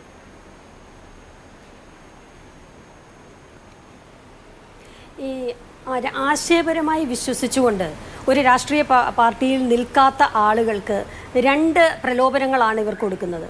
ഒന്ന്, അവർക്ക് അധികാരം കൊടുക്കാമെന്നുള്ളത്. രണ്ട്, അവരെ ഭയപ്പെടുത്തുക എന്നുള്ളത്. ഈ രണ്ട് നയങ്ങളാണ് നമുക്കറിയാമല്ലോ. ഇന്ത്യയിൽ ഇന്ന് നടക്കുന്ന മുഴുവൻ കാലുമാറ്റങ്ങളും, അത് MLA-മാരായാലും മറ്റ് രാഷ്ട്രീയ പ്രസ്ഥാനങ്ങളിലെ നേതാക്കന്മാരായാലും സംഭവിക്കുന്നത് ഒന്ന്, ഭരണകൂടം അവരുടെ ഇൻസ്റ്റിറ്റ്യൂഷൻ ഉപയോഗിച്ചുകൊണ്ട് ഭീഷണിപ്പെടുത്തുന്നു. നമ്മുടെ മുമ്പിൽ നിരവധി തെളിവുകളുണ്ട്. അത് കോൺഗ്രസിൽ നിന്ന് മാത്രമല്ല, വളരെയധികം ആളുകൾ CPM-ൽ നിന്ന് പോയിട്ടില്ലേ? എത്രയോ ആളുകൾ പോയിട്ടുണ്ട്. ബംഗാളിൽ നിന്ന് മുഴുവൻ ആളുകൾ പോയി, ത്രിപുരയിൽ നിന്ന് മുഴുവൻ ആളുകൾ പോയി. ഇതൊക്കെ നമ്മൾ ചർച്ച ചെയ്യുന്നതുകൊണ്ട് ഞാൻ അതിനെയും റിപ്പീറ്റ് ചെയ്ത് പറയുന്നില്ല. പക്ഷെ ഒരു കാര്യം മനസ്സിലാക്കണം, വാരണാസി എന്ന് പറയുന്ന കോൺസ്റ്റിറ്റ്യുവൻസി, ഇന്ന് നരേന്ദ്രമോദി മത്സരിക്കുന്ന വാരണാസി, അത് ഒരു കാലത്ത് CPM വിജയിച്ചിരുന്ന ഒരു കോൺസ്റ്റിറ്റ്യുവൻസിയാണ്. അവിടെ നിന്ന് CPM ഇല്ല. രാജസ്ഥാനിലില്ല. പഞ്ചാബിൽ ഒരു കാലഘട്ടത്തിൽ പ്രതിപക്ഷമായി നിന്നിരുന്ന CPM, അവിടെ ഇന്ന് CPM ഇല്ല. അങ്ങനെ പല സംസ്ഥാനങ്ങളിലും പൂർണ്ണമായി തന്നെ CPM-ൽ നിന്ന് ആളുകൾ BJP-ലേക്ക് പോയിരിക്കുന്നു. പഴയ സഖാക്കന്മാർ മുഴുവൻ സംഘികളായി മാറിയിരിക്കുന്നു. അതിന് നിരവധി ഉദാഹരണങ്ങൾ നമുക്ക് പറയാനുണ്ട്. കേരളത്തിൽ വിശ്വനാഥ മേനോൻ പോയില്ലേ? 1988-89 കാലം വരെ 414 MP-മാരുണ്ടായിരുന്ന കോൺഗ്രസിന് ഇപ്പോ 53 പേരേ ഉള്ളൂ. 414 നിന്ന് 52 വീണ കോൺഗ്രസ്. അപ്പൊ മറ്റു കക്ഷികളുടെ കാര്യം പറയണോ? CPM-ൽ നിന്നും, അല്ലെങ്കിൽ CPM-ന് പണ്ട് സ്വാധീനം ഉണ്ടായിരുന്ന കുറെ ഇടത്ത് ഇപ്പോൾ ഒരു സ്വാധീനം ഇല്ലാത്ത അവസ്ഥ ഉണ്ടായിട്ടുണ്ട്. നിങ്ങൾ പാൻ ഇന്ത്യൻ പാർട്ടിയായിരുന്നു. CPM പാൻ ഇന്ത്യൻ പാർട്ടി ഒന്നും ആയിരുന്നില്ല. ഇന്ത്യയുടെ എല്ലാ സ്ഥലത്തും ആ സേതു, ഹിമാചലം സ്വാധീനം ഉണ്ടായിരുന്ന എല്ലാ ഇടങ്ങളും ഭരിച്ചിരുന്ന വലിയ പാർട്ടിയാണ് കോൺഗ്രസ്. ഇത്രയും ശുഷ്കിച്ചില്ലേ? പിന്നെ അവർക്ക് ഇച്ചിരി ശുഷ്കിച്ചൂടെ? അല്ല, അവർക്ക് ഇച്ചിരി ശുഷിക്കുകയല്ല ചെയ്തത്. അവർ 0.3% മാത്രം വോട്ട് ഷെയർ ഉള്ള ഒരു ദേശീയ പാർട്ടിയായിട്ട് പിടിച്ചു നിൽക്കാൻ പെടാപ്പാട് പെടുന്ന ഒരു രാഷ്ട്രീയ പ്രസ്ഥാനമായി മാറി. ഞാൻ അതിനെ ഒന്നും പിന്നെ കുറ്റപ്പെടുത്താനോ അല്ലെങ്കിൽ പരിഹസിക്കാനോ വേണ്ടിയിട്ടല്ല പറഞ്ഞത്. ഇത് ഇന്ത്യൻ രാഷ്ട്രീയത്തിൽ സംഭവിച്ചുകൊണ്ടിരിക്കുന്ന ഒരു മൂല്യച്യുതിയാണ്. ഒരു രാഷ്ട്രീയ സംസ്കാരം ഈ രാജ്യത്തുണ്ടായിരുന്നു. ആ രാഷ്ട്രീയ സംസ്കാരം ഉണ്ടാക്കിയത്, ആ ജനാധിപത്യ സംസ്കാരം ഉണ്ടാക്കിയത് ഇന്ത്യൻ നാഷണൽ കോൺഗ്രസ് ആണ് എന്ന് അഭിമാനത്തോടെ പറയുന്ന ഒരാളാണ് ഞാൻ. ആ രാഷ്ട്രീയ സംസ്കാരത്തെ തച്ചുടച്ചുകൊണ്ട് ഭീഷണിയിലൂടെയും മറ്റ് അധികാരത്തിലൂടെയും, ഇപ്പൊ അധികാരമില്ലാത്ത സമയത്ത് പാർട്ടി വിട്ടു പോകുന്നത് ആരാണ്? ആ ആശയത്തിൽ, ആ രാഷ്ട്രീയ പ്രസ്ഥാനത്തിൽ ശരിയായ രീതിയിൽ വിശ്വസിക്കാത്ത ആളുകളാണ് ആ രാഷ്ട്രീയ പ്രസ്ഥാനം വിട്ട് മറ്റൊരു രാഷ്ട്രീയ പ്രസ്ഥാനത്തിലേക്ക് പോകുന്നത്. അതുപോലെ നിരവധി ആളുകൾ പോയിട്ടുണ്ട്, പ്രത്യേക സാഹചര്യങ്ങളിൽ പോയിട്ടുണ്ട്. ഞാൻ ചോദിച്ചോട്ടെ, ഞങ്ങൾ ഏറ്റവും അധികം ആരാധിക്കുന്ന കെ കരുണാകരൻ ഉൾപ്പെടെ പാർട്ടി വിട്ടു പോയിട്ടുള്ള ആളുകളാണ്. അതുപോലെ CPM-ൽ നിന്ന് എത്രയോ പ്രധാനപ്പെട്ട ആളുകൾ പാർട്ടി വിട്ടു പോയിട്ടുണ്ട്. എത്രയോ പേർ കോൺഗ്രസിലേക്ക് വന്നിട്ടുണ്ട്. അപ്പോൾ ഈ കൂടുമാറ്റം എന്ന് പറയുന്ന പ്രക്രിയ ഓരോ വ്യക്തികളെയും കേന്ദ്രീകരിച്ചാണ് ഇരിക്കുന്നത്. അവരുടെ താല്പര്യത്തെ കേന്ദ്രീകരിച്ചാണ് ഇരിക്കുന്നത്. അതിൻ്റെ അകത്ത് ഞാൻ പറയുന്നത് രാഷ്ട്രീയ പ്രസ്ഥാനം എന്ന് പറയുന്നതല്ല അതിൻ്റെ കൾപ്രിറ്റ് എന്ന് പറയുന്നത്, അല്ലെങ്കിൽ അതിൻ്റെ കാരണക്കാരൻ എന്ന് പറയുന്നത്. ഈ തീരുമാനമെടുക്കുന്ന ആളുകളാണ്, ആ വ്യക്തികളാണ് അതിൻ്റെ കാര്യങ്ങൾ തീരുമാനിക്കേണ്ടത്. അപ്പോൾ ഇവിടെ പല സാഹചര്യങ്ങളിലും എന്തുകൊണ്ടാണ് പാർട്ടി വിട്ടുപോയത് എന്ന് ഓരോ വ്യക്തി, ഇപ്പം നിങ്ങൾ പറഞ്ഞ ചില പേരുകളുണ്ട്. ഇന്ന് ഇപ്പം പത്മിനി തോമസിൻ്റെ പേര് പറഞ്ഞു. പത്മിനി തോമസ് എന്താണ് കോൺഗ്രസിന് വേണ്ടി ചെയ്ത സംഭാവന എന്ന് എനിക്കറിയില്ല. അവർ ഒരു സ്പോർട്സ് താരമായിരുന്നു എന്നുള്ളത് കൊണ്ട് അവരെ സ്പോർട്സ് കൗൺസിലിൽ വെക്കുകയും അവർക്കൊരു ഇമ്പോർട്ടൻസ് കൊടുക്കുകയും ചെയ്തു. അവരെ സംബന്ധിച്ച് ഇപ്പം തോന്നിയിട്ടുണ്ടാവാം മറ്റൊരു രാഷ്ട്രീയ പ്രസ്ഥാനമാണ് അവർക്ക് കൂടുതൽ പ്രയോജനമെന്ന്. അവരവിടെ നിന്ന് പോയി. അല്ലാതെ ഇത്തരത്തിൽ പ്രയോജനം, എന്തെങ്കിലും തരത്തിൽ പ്രയോജനം ഉദ്ദേശിച്ചല്ലാതെ ആരാണ് ഒരു രാഷ്ട്രീയ പ്രസ്ഥാനം വിട്ടുപോകുന്നത്? എന്നാൽ എന്തധികാരം കിട്ടിയില്ലെങ്കിലും, എന്ത് രാഷ്ട്രീയത്തിലായാലും സംഘടനയിലായാലും ഏത് പോസ്റ്റ് ഇല്ലെങ്കിലും ഇതിൻ്റെ അകത്ത് തന്നെ അടിയുറച്ചു നിൽക്കുന്ന ധാരാളം ആളുകൾ ഇന്ന് കോൺഗ്രസിലുണ്ട്. ആ കോൺഗ്രസ് ആണ് ഇന്ന് പാൻ ഇന്ത്യ പാർട്ടി, ഒരു സംശയവും വേണ്ട. ഇന്ന് ഇന്ത്യയിൽ BJP-ക്കെതിരായിട്ട് പ്രതിപക്ഷമായി നിൽക്കുന്നതും ഒരു പാൻ ഇന്ത്യ പാർട്ടിയായിട്ട് നിൽക്കാൻ കഴിയുന്നതും കോൺഗ്രസിനല്ലേ, മറ്റൊരു രാഷ്ട്രീയ പ്രസ്ഥാനം. അപ്പൊ ഈ കോൺഗ്രസിനെ ശക്തിപ്പെടുത്തുകയാണ് CPM ഉൾപ്പെടെയുള്ള മതേതരത്വത്തിൽ വിശ്വസിക്കുന്നു എന്ന് പറയുന്നവർ ചെയ്യേണ്ടത്. അതിനുപകരം കോൺഗ്രസിൽ നിന്ന് ആരെങ്കിലും BJP-യിലേക്ക് പോകുമ്പോൾ അവർക്ക് പിന്തുണ കൊടുക്കുകയല്ല. ശരി, അത് ഞാൻ ചോദിക്കാം. അങ്ങനെ BJP-യിലേക്ക് പോകുന്നവർക്ക് പിന്തുണ കൊടുക്കുന്നുണ്ടോ എന്ന്. അതിനു മുമ്പ് BJP-യുടെ സ്റ്റാൻഡ് കൂടി അറിയണമല്ലോ.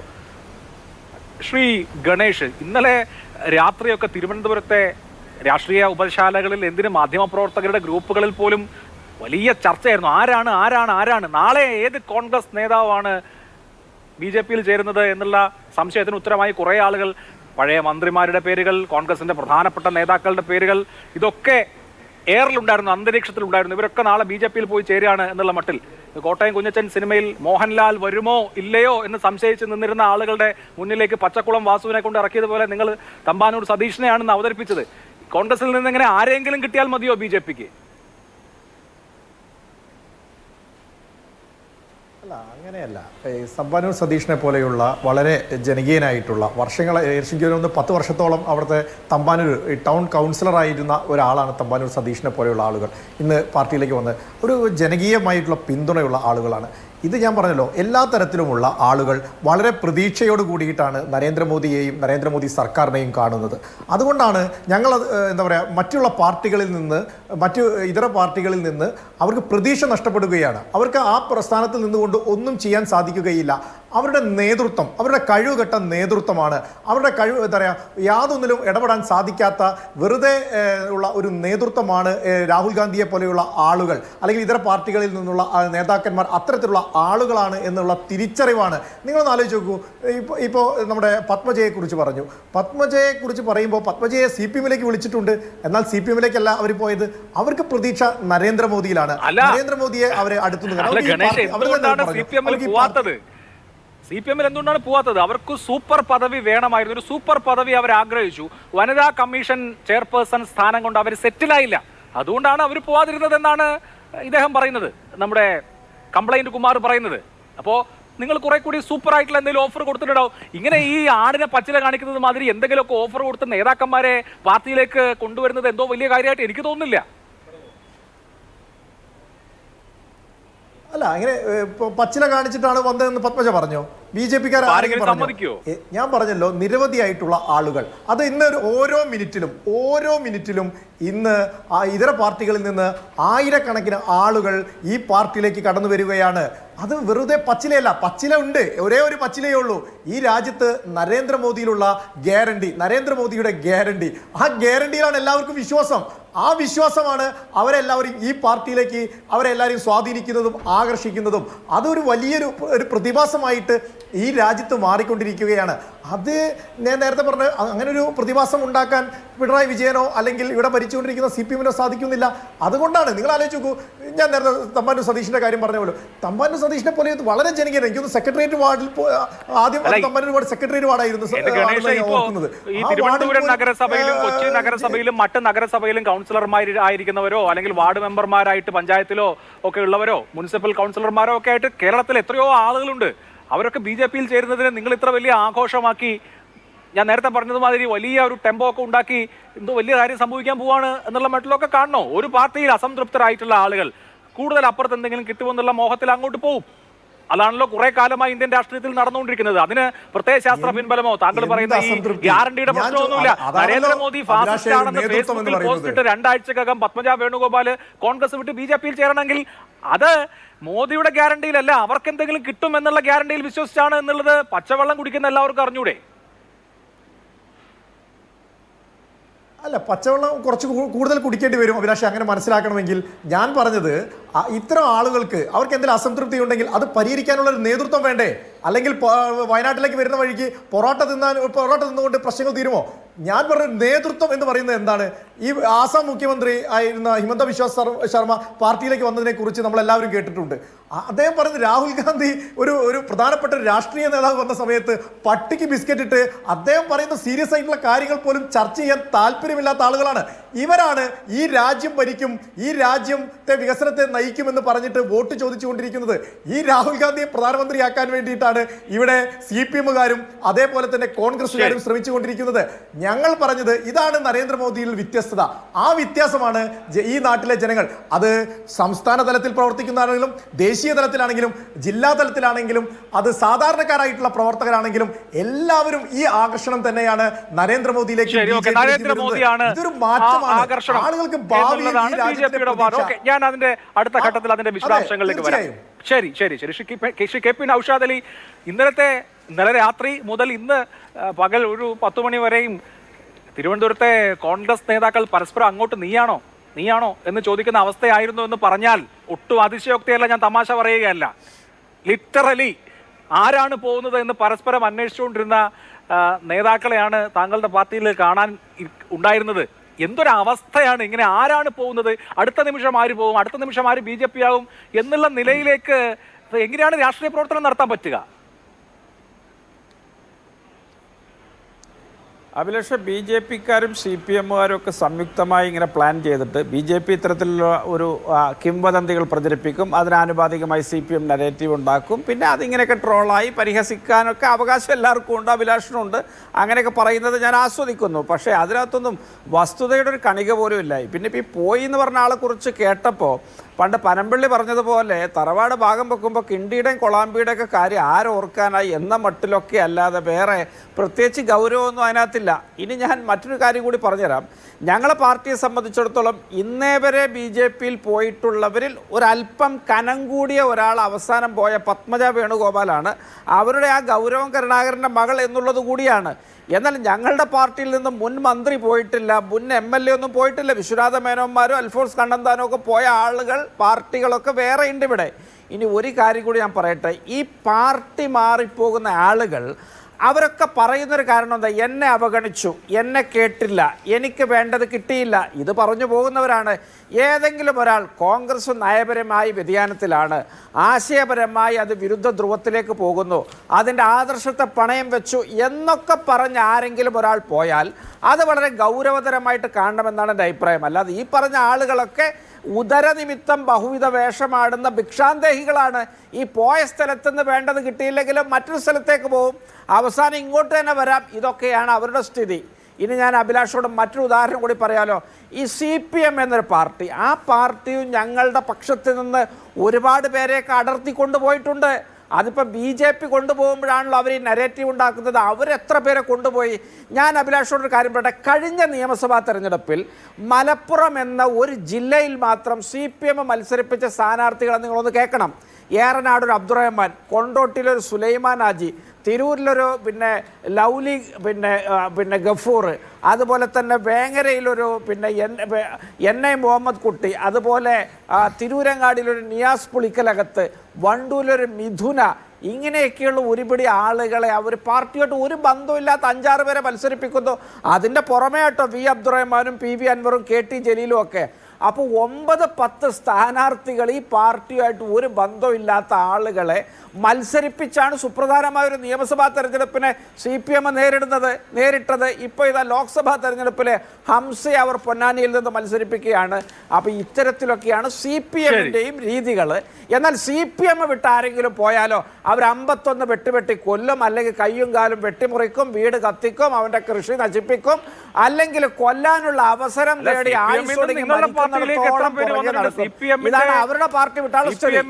കണ്ണൂർ MP ആയിരുന്ന AP അബ്ദുള്ള കുട്ടി നിങ്ങളുടെ പാർട്ടിയിൽ വന്നിട്ട് MLA ആയി.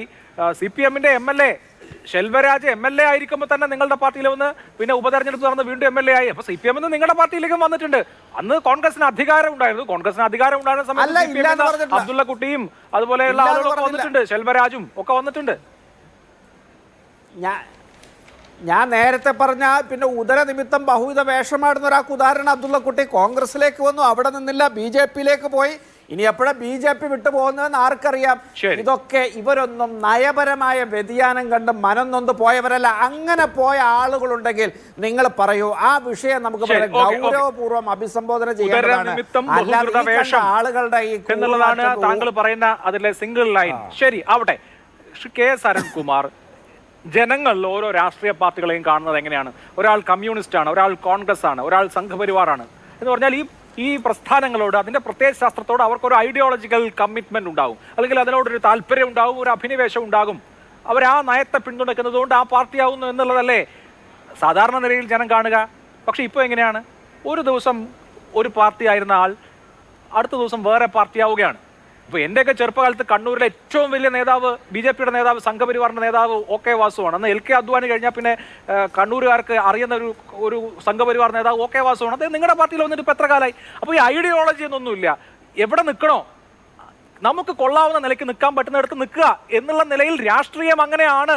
അങ്ങനെ ആക്കിയതിൽ നിങ്ങൾക്കും പങ്കുണ്ട്. അപ്പോൾ കോൺഗ്രസ്സുകാരെ നിങ്ങൾ പാർട്ടിയിൽ എടുക്കും, നിങ്ങളുടെ പാർട്ടിക്കാരെ വേറെ പാർട്ടിയിൽ പോകും. ഇത്രയൊക്കെ ഉള്ളൂ എന്ന് ജനങ്ങൾ മനസ്സിലാക്കിയാൽ മതിയല്ലോ. ഇത് ഒരു രാഷ്ട്രീയ പാർട്ടിയിൽ പ്രവർത്തിക്കുമ്പോൾ ചിലപ്പോൾ സംഘടനാപരമായിട്ടുള്ള പല നടപടികൾ വരുമ്പോൾ മറ്റു പാർട്ടികളിൽ ചേരും. ആ പാർട്ടിയിൽ നിലനിന്ന് പോകാൻ പല രൂപത്തിലുള്ള ബുദ്ധിമുട്ടുകൾ വരുമ്പോൾ ആ പാർട്ടി വിട്ടുപോകുന്നു, മറ്റു പാർട്ടികൾ ചേരുന്നു. അത്തരം സാഹചര്യങ്ങളൊക്കെ ഇന്ത്യൻ രാഷ്ട്രീയത്തിൽ പലതവണ നമ്മൾ കണ്ടിട്ടുണ്ട്. എന്നാൽ അടുത്ത കാലത്ത് കോൺഗ്രസ് അതേപടി BJP ആയി മാറുന്നതും അതുപോലെ CPMന്റെ കഴിഞ്ഞ മുൻനാളുകളിൽ ഉണ്ടായിട്ടുള്ള ശക്തിയിലുണ്ടായിട്ടുള്ള ഒരു കുറവ് ചില സംസ്ഥാനങ്ങളിൽ ഉണ്ടായതും അത് ഒരേപോലെ താരതമ്യപ്പെടുത്താൻ പറ്റില്ല. ഇപ്പൊ ദീപ്തി മേരി വർഗീസ് ഇവിടെ ആദ്യം പറഞ്ഞത് വാരണാസിയിൽ CPM വിജയിച്ചിരുന്നു, ആ മണ്ഡലം ഇപ്പോൾ BJP വിജയിക്കുന്നു. വാരണാസിയിലൊന്നും ഒരിക്കലും CPM വിജയിച്ചിട്ടില്ല. അവിടെ CPI 1-2 സീറ്റിൽ ജയിച്ചിട്ടുണ്ട്. അതുപോലെ തന്നെ കാൺപൂരിൽ CPM ജയിച്ചിട്ടുണ്ട്, വാരണാസിയിലൊന്നും ജയിച്ചിട്ടില്ല. അപ്പൊ ചുമ്മാ നുണയങ്ങ് അടിക്കുകയാണ്, ഏക്കുവാണെങ്കിൽ ഏറ്റു പൊക്കോട്ടെ എന്ന രൂപത്തിൽ തന്നെയാണ് ഞാൻ സൂചിപ്പിച്ചത്. 13ഓളം മുൻ കോൺഗ്രസ് മുഖ്യമന്ത്രിമാർ ഇപ്പൊ BJPയുടെ ഭാഗമായി മാറി. കമ്മ്യൂണിസ്റ്റ് പാർട്ടിക്ക് ആയിക്കോട്ടെ, മഹാരാഷ്ട്രയിൽ ശക്തിയായിരുന്നു, മുംബൈയിൽ ശക്തിയായിരുന്നു, നമുക്ക് അറിയാം, ആസാമിൽ ശക്തിയായിരുന്നു. ആ ശക്തി ഇപ്പൊ ഇല്ല. പലതരത്തിലുള്ള സാഹചര്യത്തിൽ വർഗരാഷ്ട്രീയം, വർഗീയ രാഷ്ട്രീയം കൂടുതൽ ശക്തമായിട്ട് വന്നപ്പോൾ വർഗരാഷ്ട്രീയം തളർന്നു പോയതെല്ലാം നമ്മുടെ മുന്നിലുണ്ട്. ആ വിഷയം ഇപ്പൊ ചർച്ച ചെയ്യപ്പെടേണ്ട വിഷയമല്ല. ഇപ്പോ കോൺഗ്രസിന്റെ മുഖ്യമന്ത്രിമാരായിരുന്ന 13 പേർ പോയി എന്നുള്ളത് അവിടെ നിൽക്കട്ടെ. കോൺഗ്രസിന്റെ മുഖ്യമന്ത്രിയായിരുന്നവർ തന്നെ BJPയുടെ മുഖ്യമന്ത്രിയായി മാറിയത് നാം കണ്ടല്ലോ. ഇപ്പൊ ആസാം, അതുപോലെ തന്നെ മണിപ്പൂർ, അതുപോലെ ത്രിപുര, അതുപോലെ അരുണാചൽ പ്രദേശിൽ എന്താണ് 45 MLA-മാരുമായി പത്രസമ്മേളനം നടത്തി മുഖ്യമന്ത്രി പ്രേമ ഖഡ്ഡു പറയുകയാണ്, ഇതുവരെ ഞാൻ കോൺഗ്രസ് ആണ്, ഇനി മുതൽ ഞങ്ങൾ BJP ആണ് എന്ന് പറഞ്ഞു പോകുന്ന സാഹചര്യം. അതുപോലെ നേതാക്കന്മാരുടെ വലിയ ഒഴുക്ക് ഏറ്റവും ഗൗരവത്തോടെ രാജ്യം ചർച്ച ചെയ്യുകയാണ് ഇന്ന് അജയ് കപൂറിന്റെ കാര്യം. അജയ് കപൂറിനെ സാക്ഷാൽ രാഹുൽ ഗാന്ധി കോൺഗ്രസിൽ നിന്ന് BJPയിലേക്ക് പോകുന്നവരെ കണ്ടുപിടിപ്പിക്കാനും അവരെ പിന്തിരിപ്പിക്കാനും ഉണ്ടാക്കിയ 6 അംഗ സമിതിയുടെ കൺവീനറാക്കി. ആ കൺവീനർ തന്നെ ഇപ്പൊ BJP ആയി പോയി. ചിലവരെ അമ്പലത്തിൽ കൊണ്ടുപോയി സത്യം ചെയ്യിച്ച് ഒരിക്കലും BJP പോകില്ല എന്ന് പറഞ്ഞ് പുറത്തു വന്ന ചിത്രത്തിൽ രാഹുൽ ഗാന്ധി ഒഴിച്ചു ബാക്കി എല്ലാവരും, പ്രതിപക്ഷ നേതാവ് ഉൾപ്പെടെ BJP ആയി മാറിയത് നാം കാണുകയാണ്. ഇന്നലെ മിനിങ്ങാന്നുമായി 25 പ്രധാനപ്പെട്ട നേതാക്കന്മാരാണ് ഗുജറാത്തിൽ BJP ആയി മാറിയത്. ആ ഒരു സാഹചര്യത്തിൽ വലിയ ഒഴുക്കുണ്ടാകുന്നു. അതിന്റെ കാരണം കണ്ടെത്തി പരിഹരിക്കേണ്ടത് കോൺഗ്രസ് തന്നെയല്ലേ? ഒരിക്കലും കോൺഗ്രസ് BJP ആയി മാറണമെന്നോ കോൺഗ്രസ് നശിക്കണമെന്നോ ഒരു മതനിരപേക്ഷ പാർട്ടി എന്ന രൂപത്തിൽ കോൺഗ്രസ് അസ്തമിച്ചു കാണണമെന്നോ ആഗ്രഹിക്കുന്നവരല്ല ഞങ്ങൾ. EDയെ ശരിക്കും ഭയപ്പെടുത്തുന്നുണ്ട്, കേന്ദ്ര ഇൻവെസ്റ്റിഗേഷൻ ഏജൻസികളെ ദുരുപയോഗം ചെയ്യുന്നുണ്ട്. വിടാതിരുന്നില്ലെങ്കിൽ നിങ്ങളുടെ വീട്ടിൽ ED വരുമെന്ന് ലോകസഭയിൽ തന്നെ മീനാക്ഷി ലേഖി പറഞ്ഞ വാചകം നമ്മുടെ മുന്നിലുണ്ട്. പക്ഷേ ഇത്തരത്തിൽ ED ഒരു ഇൻവെസ്റ്റിഗേഷൻ ഏജൻസി എന്ന രൂപത്തിൽ ഏറ്റവും തരംതാണ് ഇന്ത്യയിൽ പ്രവർത്തിക്കുമ്പോൾ മറിച്ച് ക്യാമ്പയിൻ നടത്തി തങ്ങളുടെ പ്രവർത്തകരെ ഏറ്റവും ജാഗ്രതയോടെ നിലനിർത്തേണ്ട ഉത്തരവാദിത്തം കോൺഗ്രസിനില്ലേ? ആ കോൺഗ്രസ് എന്തുകൊണ്ട് അത് നിർവഹിക്കുന്നില്ല? ഇപ്പൊ ED പ്രതിപക്ഷ ഈ രാജ്യത്ത് അവസാനത്തെ 1 വർഷം അവർ 126 നേതാക്കന്മാർക്കെതിരെ കേസെടുത്തു. 119 പ്രതിപക്ഷ നേതാക്കന്മാർക്കെതിരാണ്. അതായത് 96% കേസും പ്രതിപക്ഷ നേതാക്കന്മാർക്കെതിരാണ് എടുത്തിരിക്കുന്നത്. കള്ളപ്പണം കണ്ടെത്തി എന്ന് പറഞ്ഞ് ED കണ്ടെത്തിയതായി വന്ന വാർത്തയിൽ 1% പണം പോലും കള്ളപ്പണമാണെന്ന് തെളിയിക്കാൻ EDക്ക് ഈ കോടതിയിൽ കഴിഞ്ഞിട്ടില്ല. അതുപോലെ അവസാനമായി ED കണ്ടെത്തിയ 5422 കേസുകളിൽ കൺവിക്ഷൻ റേറ്റ് 0.54%. 23 കേസുകൾ മാത്രമാണ് തെളിയിച്ചത്. 100 കേസെടുക്കുമ്പോൾ 1 കേസ് പോലും തെളിയിക്കാൻ കഴിയാത്ത ഏജൻസിയായി ED.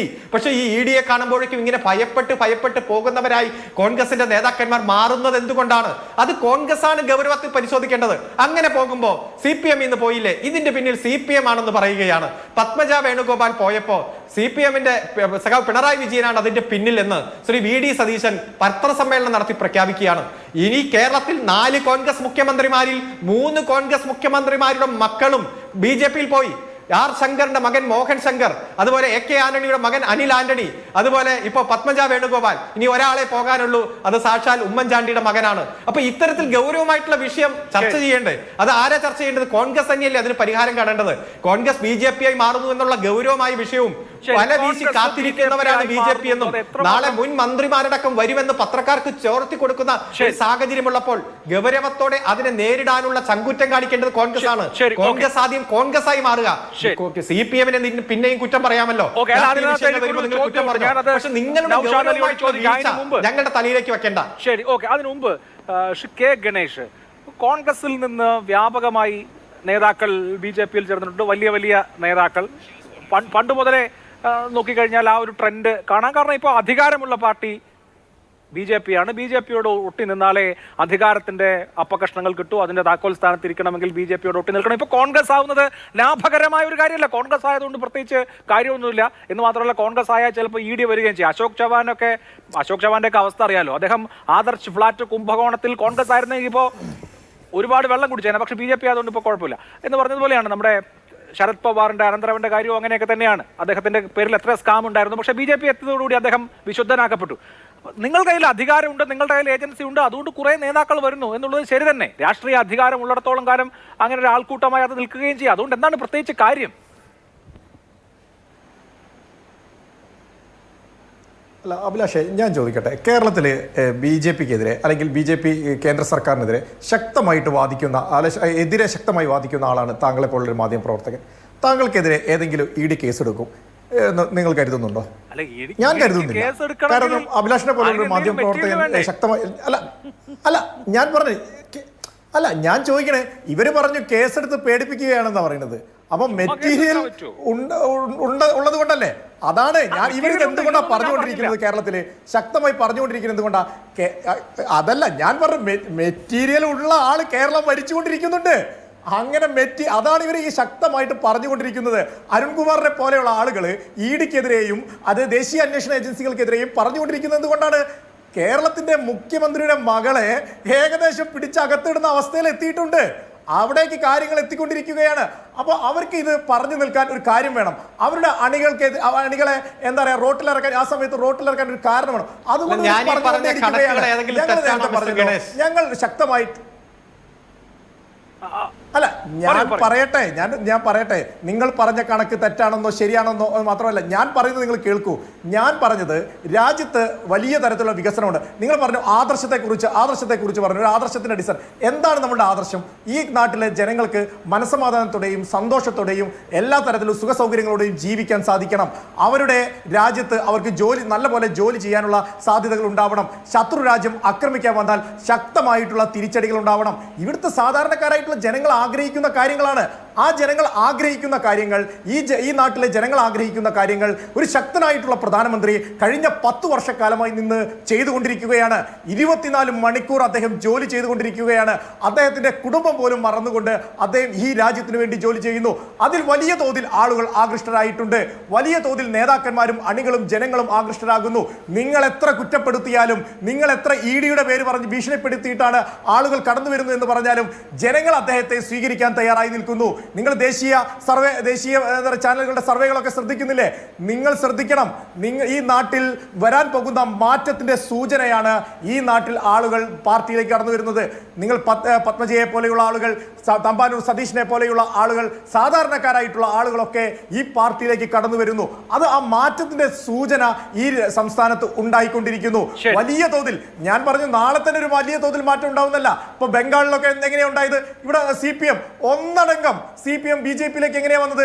പാർട്ടി ഓഫീസുകൾക്ക് പെയിന്റ് അടിച്ച് BJP ആക്കി മാറ്റിയത് എങ്ങനെയാ? അവർക്ക് അവിടെ ജീവിക്കുവാനുള്ള സൗകര്യം BJP-യിൽ നിന്നാൽ മാത്രമേ അവിടുത്തെ സാധാരണക്കാരായിട്ടുള്ള ആളുകൾക്ക് ഉണ്ടാവുകയുള്ളൂ എന്ന് അവർ തിരിച്ചറിഞ്ഞു. അതുകൊണ്ട് അവർ ഒന്നടങ്കം പാർട്ടി മാറി തൃണമൂലിന്റെ എന്താ പറയാ ഇപ്പൊ അവർ സഖ്യകക്ഷിയാണെന്ന് എനിക്ക് തോന്നുന്നത്. തൃണമൂലിന്റെ BJP അല്ലാതെ വേറെ വഴിയില്ല. BJP-ക്കാർക്ക് തിരിച്ചടിക്കാൻ ശേഷിയുള്ള സമയത്ത് അവർ BJP-ക്കാരായി. ജീവനല്ലേ ഏറ്റവും വലുത്. അല്ല, സാധാരണക്കാരായ ജനങ്ങൾക്ക് ജീവിക്കണ്ടേ?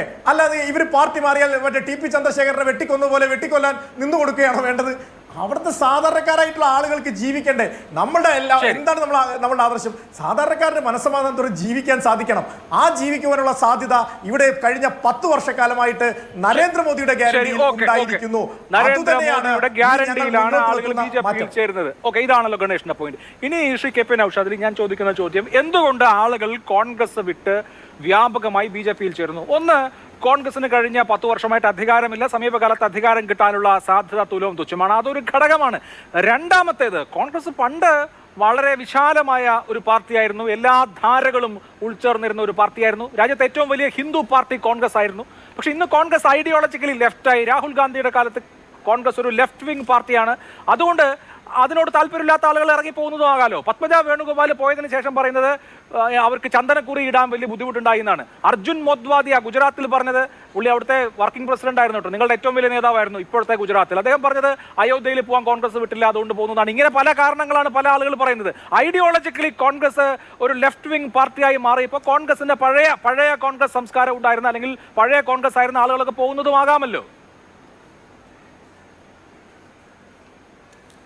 ഇവിടെ ഇപ്പോൾ ഈ കോൺഗ്രസിനെതിരെ ഈ CPM അടക്കമുള്ള ആളുകൾ പറയുന്ന ഏറ്റവും വലിയ ആരോപണം ആ പാർട്ടി ആ ലെഫ്റ്റ് വിങ്ങോ അല്ലെങ്കിൽ നെഹ്റുവിയൻ പാതയിൽ നിന്നൊക്കെ വ്യതിചലിച്ചു എന്നാണ്. അഭിലാഷം മറ്റൊരു രീതിയിൽ പറയുന്നു. ഇങ്ങനെ ആളുകളൊക്കെ സ്വന്തം ഇഷ്ടപ്രകാരമൊക്കെ വ്യാഖ്യാനിച്ചുള്ളൂ, നമുക്കതിനകത്ത് വിരോധവും പരാതിയൊന്നുമില്ല. ഞാൻ ഈ അഭിലാഷി പറഞ്ഞ വാചകങ്ങൾ മുഴുവൻ മുൻനിർത്തിക്കൊണ്ട് ഞാൻ ഒരു കാര്യം ചോദിക്കുകയാണ്. ഇത്ര കെട്ട കാലമാണല്ലോ കോൺഗ്രസ്സിന്. ഈ കെട്ട കാലത്ത് ഹരിയാനയിലെ ഹിസാറിലെ സിറ്റിംഗ് MP, രാജസ്ഥാനിലെ ചുരുവിലെ സിറ്റിംഗ് MP, ആ രണ്ട് സംസ്ഥാനവും BJP തൂത്തുവാരുമെന്ന നേരത്തെ നിങ്ങളീ പറഞ്ഞ അഭിപ്രായ വോട്ടെടുപ്പുകളൊക്കെ പറഞ്ഞത്. അവിടുന്ന് 2 സിറ്റിംഗ് MP രാജിവെച്ച് കോൺഗ്രസിൽ ചേർന്നിട്ട് മണിക്കൂറുകളായിട്ടേ ഉള്ളൂ. അതിന്റെ മുമ്പ് വേറെ സിറ്റിംഗ് MP വന്നിട്ടുണ്ട്. അല്ല, അതെന്തോ ആവട്ടെ. അപ്പോൾ കോൺഗ്രസിനകത്ത് തേനും പാലും സ്വർഗവും പവിഴവും ഒക്കെ കൊടുത്തപ്പോഴാണോ ഇവരൊക്കെ പോയത്? ഇതിനകത്ത് അവഗണിച്ചു എന്ന് പറഞ്ഞിട്ടല്ലേ പോയത്? പോകുന്ന ആളുകൾക്ക് ഇങ്ങനെ പല കാരണവും ഉണ്ടാവും. അത് ശരി, BJP പോരുമ്പോൾ ആ കാരണമൊക്കെ ഹറാമും കോൺഗ്രസിൽ നിന്ന് പോകുന്ന കാരണമൊക്കെ ഹലാലും ആവുന്നത് എനിക്ക് മനസ്സിലാവുന്നില്ല. ഏതെങ്കിലും അഭിലാഷ ആ കാര്യമൊന്നും ഇവിടുത്തെ CPM ഒരു വിഷയമേ അല്ല. അവർക്ക് BJP ആരെങ്കിലും പോയാൽ അതങ്ങ് ആഘോഷിക്കുകയാണ്. അതിൻ്റെ കാരണം ലളിതമാണ്. ഈ കേരളത്തിലെ മതേതര ജനാധിപത്യ വിശ്വാസികളുടെ വോട്ട് കോൺഗ്രസിലേക്ക് പോകാതെ സ്വന്തമാക്കുക എന്നത് മാത്രമാണ് അവരുടെ മിസ്റ്റർ താങ്കളൊന്നും മിണ്ടാക്കുന്നത്. നിങ്ങൾ പറഞ്ഞപ്പോൾ ഞാൻ മിണ്ടിയോ? നിങ്ങളൊന്നും മിണ്ടായിരിക്കണം. ഇവിടെ ഓരോ തരത്തിലുള്ള വിഷയമില്ലല്ലോ അവർക്ക് ഈ വോട്ടാ വേണ്ടത്, ഈ മതേതര ജനാധിപത്യ വിശ്വാസികളുടെ വോട്ടുകൾ. അരുൺകുമാറെ താങ്കൾ ഒന്ന് മനസ്സിലാക്കിയാൽ മതി. ഇന്ത്യ രാജ്യത്ത് BJP തോൽപ്പിക്കാൻ ആഗ്രഹിക്കുന്നവരുടെ മുമ്പിലുള്ള കൺസേൺ, നിങ്ങൾ ഈ രാജ്യത്ത് ഒരു ലോക്സഭാ മണ്ഡലത്തിൽ പോലും BJP നേരിട്ട് ഏറ്റുമുട്ടുന്നില്ല. നിങ്ങൾ ഒരു മണ്ഡലത്തിൽ പോലും BJP മുഖാമുഖം മത്സരത്തിനെവിടെയും നിങ്ങളുടെ സാന്നിധ്യമില്ല. അങ്ങനെ ഒരു പാർട്ടിക്ക് വോട്ട് ചെയ്തിട്ട് BJP താഴെ ഇറക്കാനോ BJP വിരുദ്ധ വികാരം ജനാധിപത്യപരമായി ശമിപ്പിക്കാനോ സാധ്യമല്ല. നിങ്ങൾക്ക് ഈ മതേതര ജനാധിപത്യ വിശ്വാസികൾ കേരളത്തിൽ വോട്ട് ചെയ്യുന്ന പ്രശ്നമില്ല. കാവി പൂശിയിട്ട് കാര്യമില്ല. നിങ്ങളെ നിർത്താം. ഉത്തരം മുട്ടുമ്പോൾ ഇങ്ങനെ ഇടക്ക് കയറി കൊഞ്ഞനം കുത്തരുത്. ഒരാളും നിങ്ങൾക്ക് വോട്ട് ചെയ്യാൻ പോകുന്നില്ല. അതുകൊണ്ട് നിങ്ങളിങ്ങനെ കോൺഗ്രസ് BJP ആയി എന്ന് ആഘോഷിച്ച് BJP-ക്കാരെക്കാൾ വലിയ ഉച്ചത്തിൽ ഇങ്ങനെ ആ ഘോഷയാത്രയൊക്കെ നടത്തി നിലവിളിച്ച് നടന്നോളൂ നിങ്ങൾ. അതൊക്കെ കേരളത്തിലെ ജനങ്ങൾ വളരെ കൃത്യമായിട്ട് വിലയിരുത്തുന്നുണ്ട്. ഈ ഇട്ടാവട്ടത്തിൽ 4 സീറ്റിൽ മത്സരിക്കുന്ന, അതും കോൺഗ്രസിനോട് ഏറ്റുമുട്ടുന്ന, അങ്ങ് ബംഗാളിൽ പോലും ഇന്ത്യ മുന്നണിയുടെ ഭാഗമല്ല എന്ന് പരസ്യമായിട്ട് തൃണമൂലിനൊപ്പം ഇല്ല എന്ന് പ്രഖ്യാപിച്ച് എവിടെയും ഇടമില്ലാത്ത നിങ്ങൾക്ക് BJP-ക്കെതിരെ ഒരു ചുക്കും ചെയ്യാൻ സാധിക്കില്ല എന്ന് കേരളത്തിലെ പ്രബുദ്ധരായ വോട്ടർമാർക്കറിയാം. അതുകൊണ്ട് ആ വോട്ട് കണ്ടിട്ട് നിങ്ങൾ BJP-യെ ഊട്ടി വളർത്തി വലുതാക്കണ്ട. നിങ്ങളാണ് ഈ ഭസ്മാസുരന് വരം കൊടുത്ത് ഈ രൂപത്തിലേക്ക് എത്തിച്ചത്. കോൺഗ്രസ് വിരുദ്ധ വികാരം ഉൽപ്പാദിപ്പിച്ച് നിങ്ങൾ സോഷ്യലിസ്റ്റ് പാർട്ടിക്കാരും സംഘടനാ കോൺഗ്രസ്സുകാരൊക്കെ ഉരുട്ടി മുഖ്യധാരയിലേക്ക് കൊണ്ടുവന്നതാണ് ജനസംഘത്തെയും BJP-യെയും. എന്നിട്ട് ഇന്ന് നിങ്ങളെ ശത്രുത നടിച്ചാൽ പ്രിയപ്പെട്ട അരുൺകുമാർ, ഇതൊക്കെ ചരിത്രം അറിയാവുന്ന മലയാളിയെ സംബന്ധിച്ചിടത്തോളം അവൻ പുച്ഛിച്ച് തള്ളുക മാത്രമേ ഉള്ളൂ. നിങ്ങൾക്ക് ഒരു ന്യൂനപക്ഷക്കാരന്റെ വോട്ടും കിട്ടാൻ പോണില്ല. സമ്പൂർണ്ണ പരാജയമാണ് നിങ്ങളെ ഉറ്റുനോക്കുന്നത്. അരുൺകുമാർ പറയൂ. അതായത് ഈ രാജ്യത്ത് മുഴുവൻ BJP-യെ നേരിടുന്നത് കോൺഗ്രസ് ആണ് എന്ന് പറഞ്ഞ് ഇത്ര അഹങ്കാരത്തിൽ അട്ടഹസിക്കുന്ന താങ്കളോട് ചോദിക്കട്ടെ, നിങ്ങളുടെ ഏറ്റവും സമുന്നതനായിട്ടുള്ള നേതാവ്, നിങ്ങളുടെ പ്രധാനമന്ത്രി സ്ഥാനാർത്ഥി രാഹുൽ ഗാന്ധി എന്തുകൊണ്ടാണ് BJP-യെ നേരിടാൻ തയ്യാറാകാതെ ഇവിടെ വന്ന് കമ്മ്യൂണിസ്റ്റ് പാർട്ടി ഓഫ് ഇന്ത്യയോട് നേരിടുന്നത്? നിങ്ങളുടെ സംഘടനാ സെക്രട്ടറി KC വേണുഗോപാൽ ഇന്ത്യയിലെ ഏറ്റവും വലിയ നേതാവ്, മലയാളി നേതാവാണല്ലോ. ഈ രാജ്യത്ത് കോൺഗ്രസിനെ ഇങ്ങനെ പടവലങ്ങ പോലെ താഴേക്ക് നയിച്ചു കൊണ്ടുവന്ന സംഘടനാ സെക്രട്ടറി എന്തുകൊണ്ടാണ് BJP-യെ നേരിടാതെ കമ്മ്യൂണിസ്റ്റ് പാർട്ടി ഓഫ് ഇന്ത്യ മാർക്സിസ്റ്റിനോട് നേരിടാൻ ഈ ആലപ്പുഴയിൽ വന്ന് മത്സരിക്കുന്നത്? നിങ്ങൾ വലിയ തരത്തിൽ പോരാട്ടത്തിന്റെ അങ്ങേ തലത്തിൽ നിൽക്കുക എന്ന് പറയുമ്പോൾ നിങ്ങളുടെ 2 അഖിലേന്ത്യാ നേതാക്കന്മാരാ വന്ന് ഈ കമ്മ്യൂണിസ്റ്റ് പാർട്ടിയോട് നേരിടുന്നത്. അതോടൊപ്പം തന്നെ BJP ഇവിടെ 14 സ്ഥാനാർത്ഥികളെ പ്രഖ്യാപിച്ചു NDA. അതിൽ 4 പേരും നിങ്ങളുടെ നേതാക്കന്മാരായിരുന്നു. കണ്ണൂര് മത്സരിക്കുന്നത്, പൊന്നാനി മത്സരിക്കുന്നത്, പത്തനംതിട്ട മത്സരിക്കുന്നത്, മാവേലിക്കര മത്സരിക്കുന്ന എല്ലാം നിങ്ങളുടെ ഉത്തരവാദിത്തപ്പെട്ട പൊസിഷനിൽ ഇരുന്ന നേതാക്കന്മാരാണ്. ഇനി BJP പ്രഖ്യാപിക്കാൻ പോകുന്ന 6 മണ്ഡലം അതിലും നിങ്ങളുടെ തന്നെ ആളുകളായിരിക്കും എന്ന് പ്രഖ്യാപിക്കുന്നത് ഞങ്ങളല്ല, BJP ആണ്, NDA ആണ്. അതുകൊണ്ട് സ്ഥാനാർത്ഥി പ്രഖ്യാപിക്കാനുള്ള ഇനി 3-4 ദിവസം ശരിക്ക് കണ്ണിൽ എണ്ണയൊഴിച്ച് കാത്തിരിക്കുക. നിങ്ങളുടെ DCCയും നിങ്ങളുടെ KPCCയും നിങ്ങളുടെ AICCയും ആയിരിക്കുന്നവർ, നിങ്ങളുടെ മുൻ മന്ത്രിയായിരിക്കുന്നവർ എത്ര പേർ പോയി തലയിൽ തുണിയിട്ടും തലയിൽ തുണിയിടാതെയും വെല്ലുവിളിച്ചും പോയി NDAയുടെ കാൻഡിഡേറ്റ് ആയി പോകുന്നു എന്ന് പോകാതെ ഇരിക്കാൻ നിങ്ങൾ സൂക്ഷിക്കുക. അല്ലെങ്കിൽ ഇനിയും ചർച്ചകളിൽ നമുക്ക് ഇരിക്കേണ്ടി വരും. ഇത്തരത്തിൽ ഇപ്പോൾ 4 അത് കൂടിക്കൂടി വന്ന് 6, 8, 10 മാറാതിരിക്കാൻ നിങ്ങൾ ശ്രദ്ധിക്കുക. എന്നിട്ട് CPM-നെ ആക്രമിക്കാൻ നോക്കുക. CPM-നെ ആക്രമിക്കാൻ നിങ്ങൾ ഇത്തരത്തിലുള്ള അവസരം നമുക്ക് കാത്തിരിക്കാം. ആരൊക്കെ എങ്ങോട്ട് എന്നൊക്കെയുള്ളത് അന്തിമമായി അറിയാൻ ഇനിയും നമ്മൾ കാത്തിരിക്കാം. ഇനിയിപ്പോ ഇലക്ഷന്റെ റിസൾട്ട് വന്നാൽ ചിലപ്പോൾ ഇതിനപ്പുറത്തുണ്ടാവും ചാട്ടം. നോക്കാം. നമുക്ക് എനിക്കൊരു ഇടവേള വേണം. ഇടവേളയ്ക്ക് ശേഷം മടങ്ങിയെത്താം.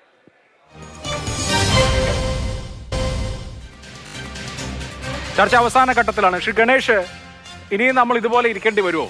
എന്ന് വെച്ചാൽ കേരളത്തിലെ കൂടുതൽ നേതാക്കൾ നിങ്ങളുടെ പാർട്ടിയിലേക്ക് കൊണ്ടുവരാൻ നിങ്ങൾ പ്ലാൻ ചെയ്യുന്നുണ്ടോ? അല്ല, ഞങ്ങൾ അഭിലാഷേ, ഞങ്ങൾ കഴിഞ്ഞ കുറേ കാലങ്ങളായിട്ട് ഞങ്ങളിതൊരു പ്രോഗ്രാമായിട്ട് തന്നെയാണ് നടത്തുന്നത്. ഞങ്ങൾ അത് രഹസ്യമായിട്ട് നടത്തുന്ന ഒരു ഏർപ്പാടല്ല. ഇവിടെ ദല്ലാളിനെ അരുൺകുമാറിന് ചിലപ്പോൾ അറിയില്ലെങ്കിലും ചിലപ്പോൾ അദ്ദേഹം പാർട്ടിയുടെ ഏറ്റവും വലിയ പരമോന്നത പോളിറ്റ് ബ്യൂറോയിൽ വരെ അംഗമായിട്ടുണ്ടാവും.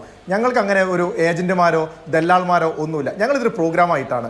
ഞങ്ങൾ സംസ്ഥാന തലത്തിലും ജില്ലാ തലത്തിലും മണ്ഡലം തലത്തിലും ഒക്കെ താഴെ തലത്തിലും ബൂത്ത് തലത്തിലും ഒക്കെ ഇത്തരത്തിലുള്ള പരിപാടികൾ വിവിധ രാഷ്ട്രീയ പാർട്ടികളിൽ നിന്നുള്ള ജനകീയരായിട്ടുള്ള ആളുകളെ കൊണ്ടുവരുന്നത് ഒരു പ്രോഗ്രാമായിട്ട് തന്നെയാണ് ഞങ്ങൾ നടത്തുന്നത്. കാരണം അത്രയേറെ ആളുകൾക്ക് ഈ നാട്ടിലെ നമുക്ക് പുറത്തിറങ്ങി നോക്കിയാൽ കാണാൻ സാധിക്കും. ഞാൻ നേരത്തെ സൂചിപ്പിച്ച കാര്യവും ആളുകൾക്കുള്ള വിശ്വാസം ഈ പാർട്ടിയോട് കൂടിയിട്ടുണ്ട്, നരേന്ദ്രമോദിയോട് കൂടിയിട്ടുണ്ട്. ആ വിശ്വാസം ഞങ്ങളെ ആകർഷിക്കാൻ വേണ്ടിയിട്ടാണ്. ഞങ്ങൾക്കൊരു തൊട്ടുകൂടായ്മയും ഇല്ല, ഒരു എന്താ പറയുക തീണ്ടലുമില്ല. ഈ തൊട്ടുകൂടായ്മയും തീണ്ടലൊക്കെ ഇവർക്കാണുള്ളത്. അതുകൊണ്ടാണ് ഞങ്ങൾ ആദ്യമേ കേരളത്തിലെ ജനങ്ങളോട് ഞങ്ങൾ പറഞ്ഞത്, നിങ്ങൾ പ്രതിപക്ഷത്തേക്ക് ഇരുത്താൻ ആളുകളെ ജയിപ്പിച്ച് വിടേണ്ട ആവശ്യമില്ല. ഇവരിപ്പോഴും രണ്ടാളും പറഞ്ഞുകൊണ്ടിരിക്കുന്നത് പ്രതിപക്ഷം ശക്തമാക്കുന്നതിനെ കുറിച്ച് അവർ പറഞ്ഞുകൊണ്ടിരിക്കുന്നത്. ഞങ്ങൾ പറയുന്നത് ഈ നാട്ടിലെ സാധാരണക്കാരായിട്ടുള്ള ജനങ്ങൾക്ക് വികസനം എത്തിക്കുവാൻ വേണ്ടിയിട്ട് കേന്ദ്രമന്ത്രിമാരായിട്ടുള്ള നരേന്ദ്രമോദി സർക്കാരിൽ കേന്ദ്രമന്ത്രിമാരായിട്ടുള്ള MP-മാർ ഉണ്ടാവുന്നതിന് വേണ്ടി വോട്ട് ചെയ്യണം. അത് മുസ്ലിം ലീഗുകാരനോടും ഞങ്ങൾക്ക് അങ്ങനെ ജാതി മതം ഒന്നുമില്ല. അത് കേരളത്തിലെ മുസ്ലിം ലീഗുകാരനോടും കേരള കോൺഗ്രസ്സുകാരനോടും എന്തെന്ന് ആർക്കറിയാം എന്ന് പറഞ്ഞുകൊണ്ട് അവസാനിപ്പിക്കാം. വളരെ നന്ദി 3 പേർക്കും. സൂപ്പർ പ്രൈം ടൈം അവസാനിക്കുന്നു. നമസ്കാരം.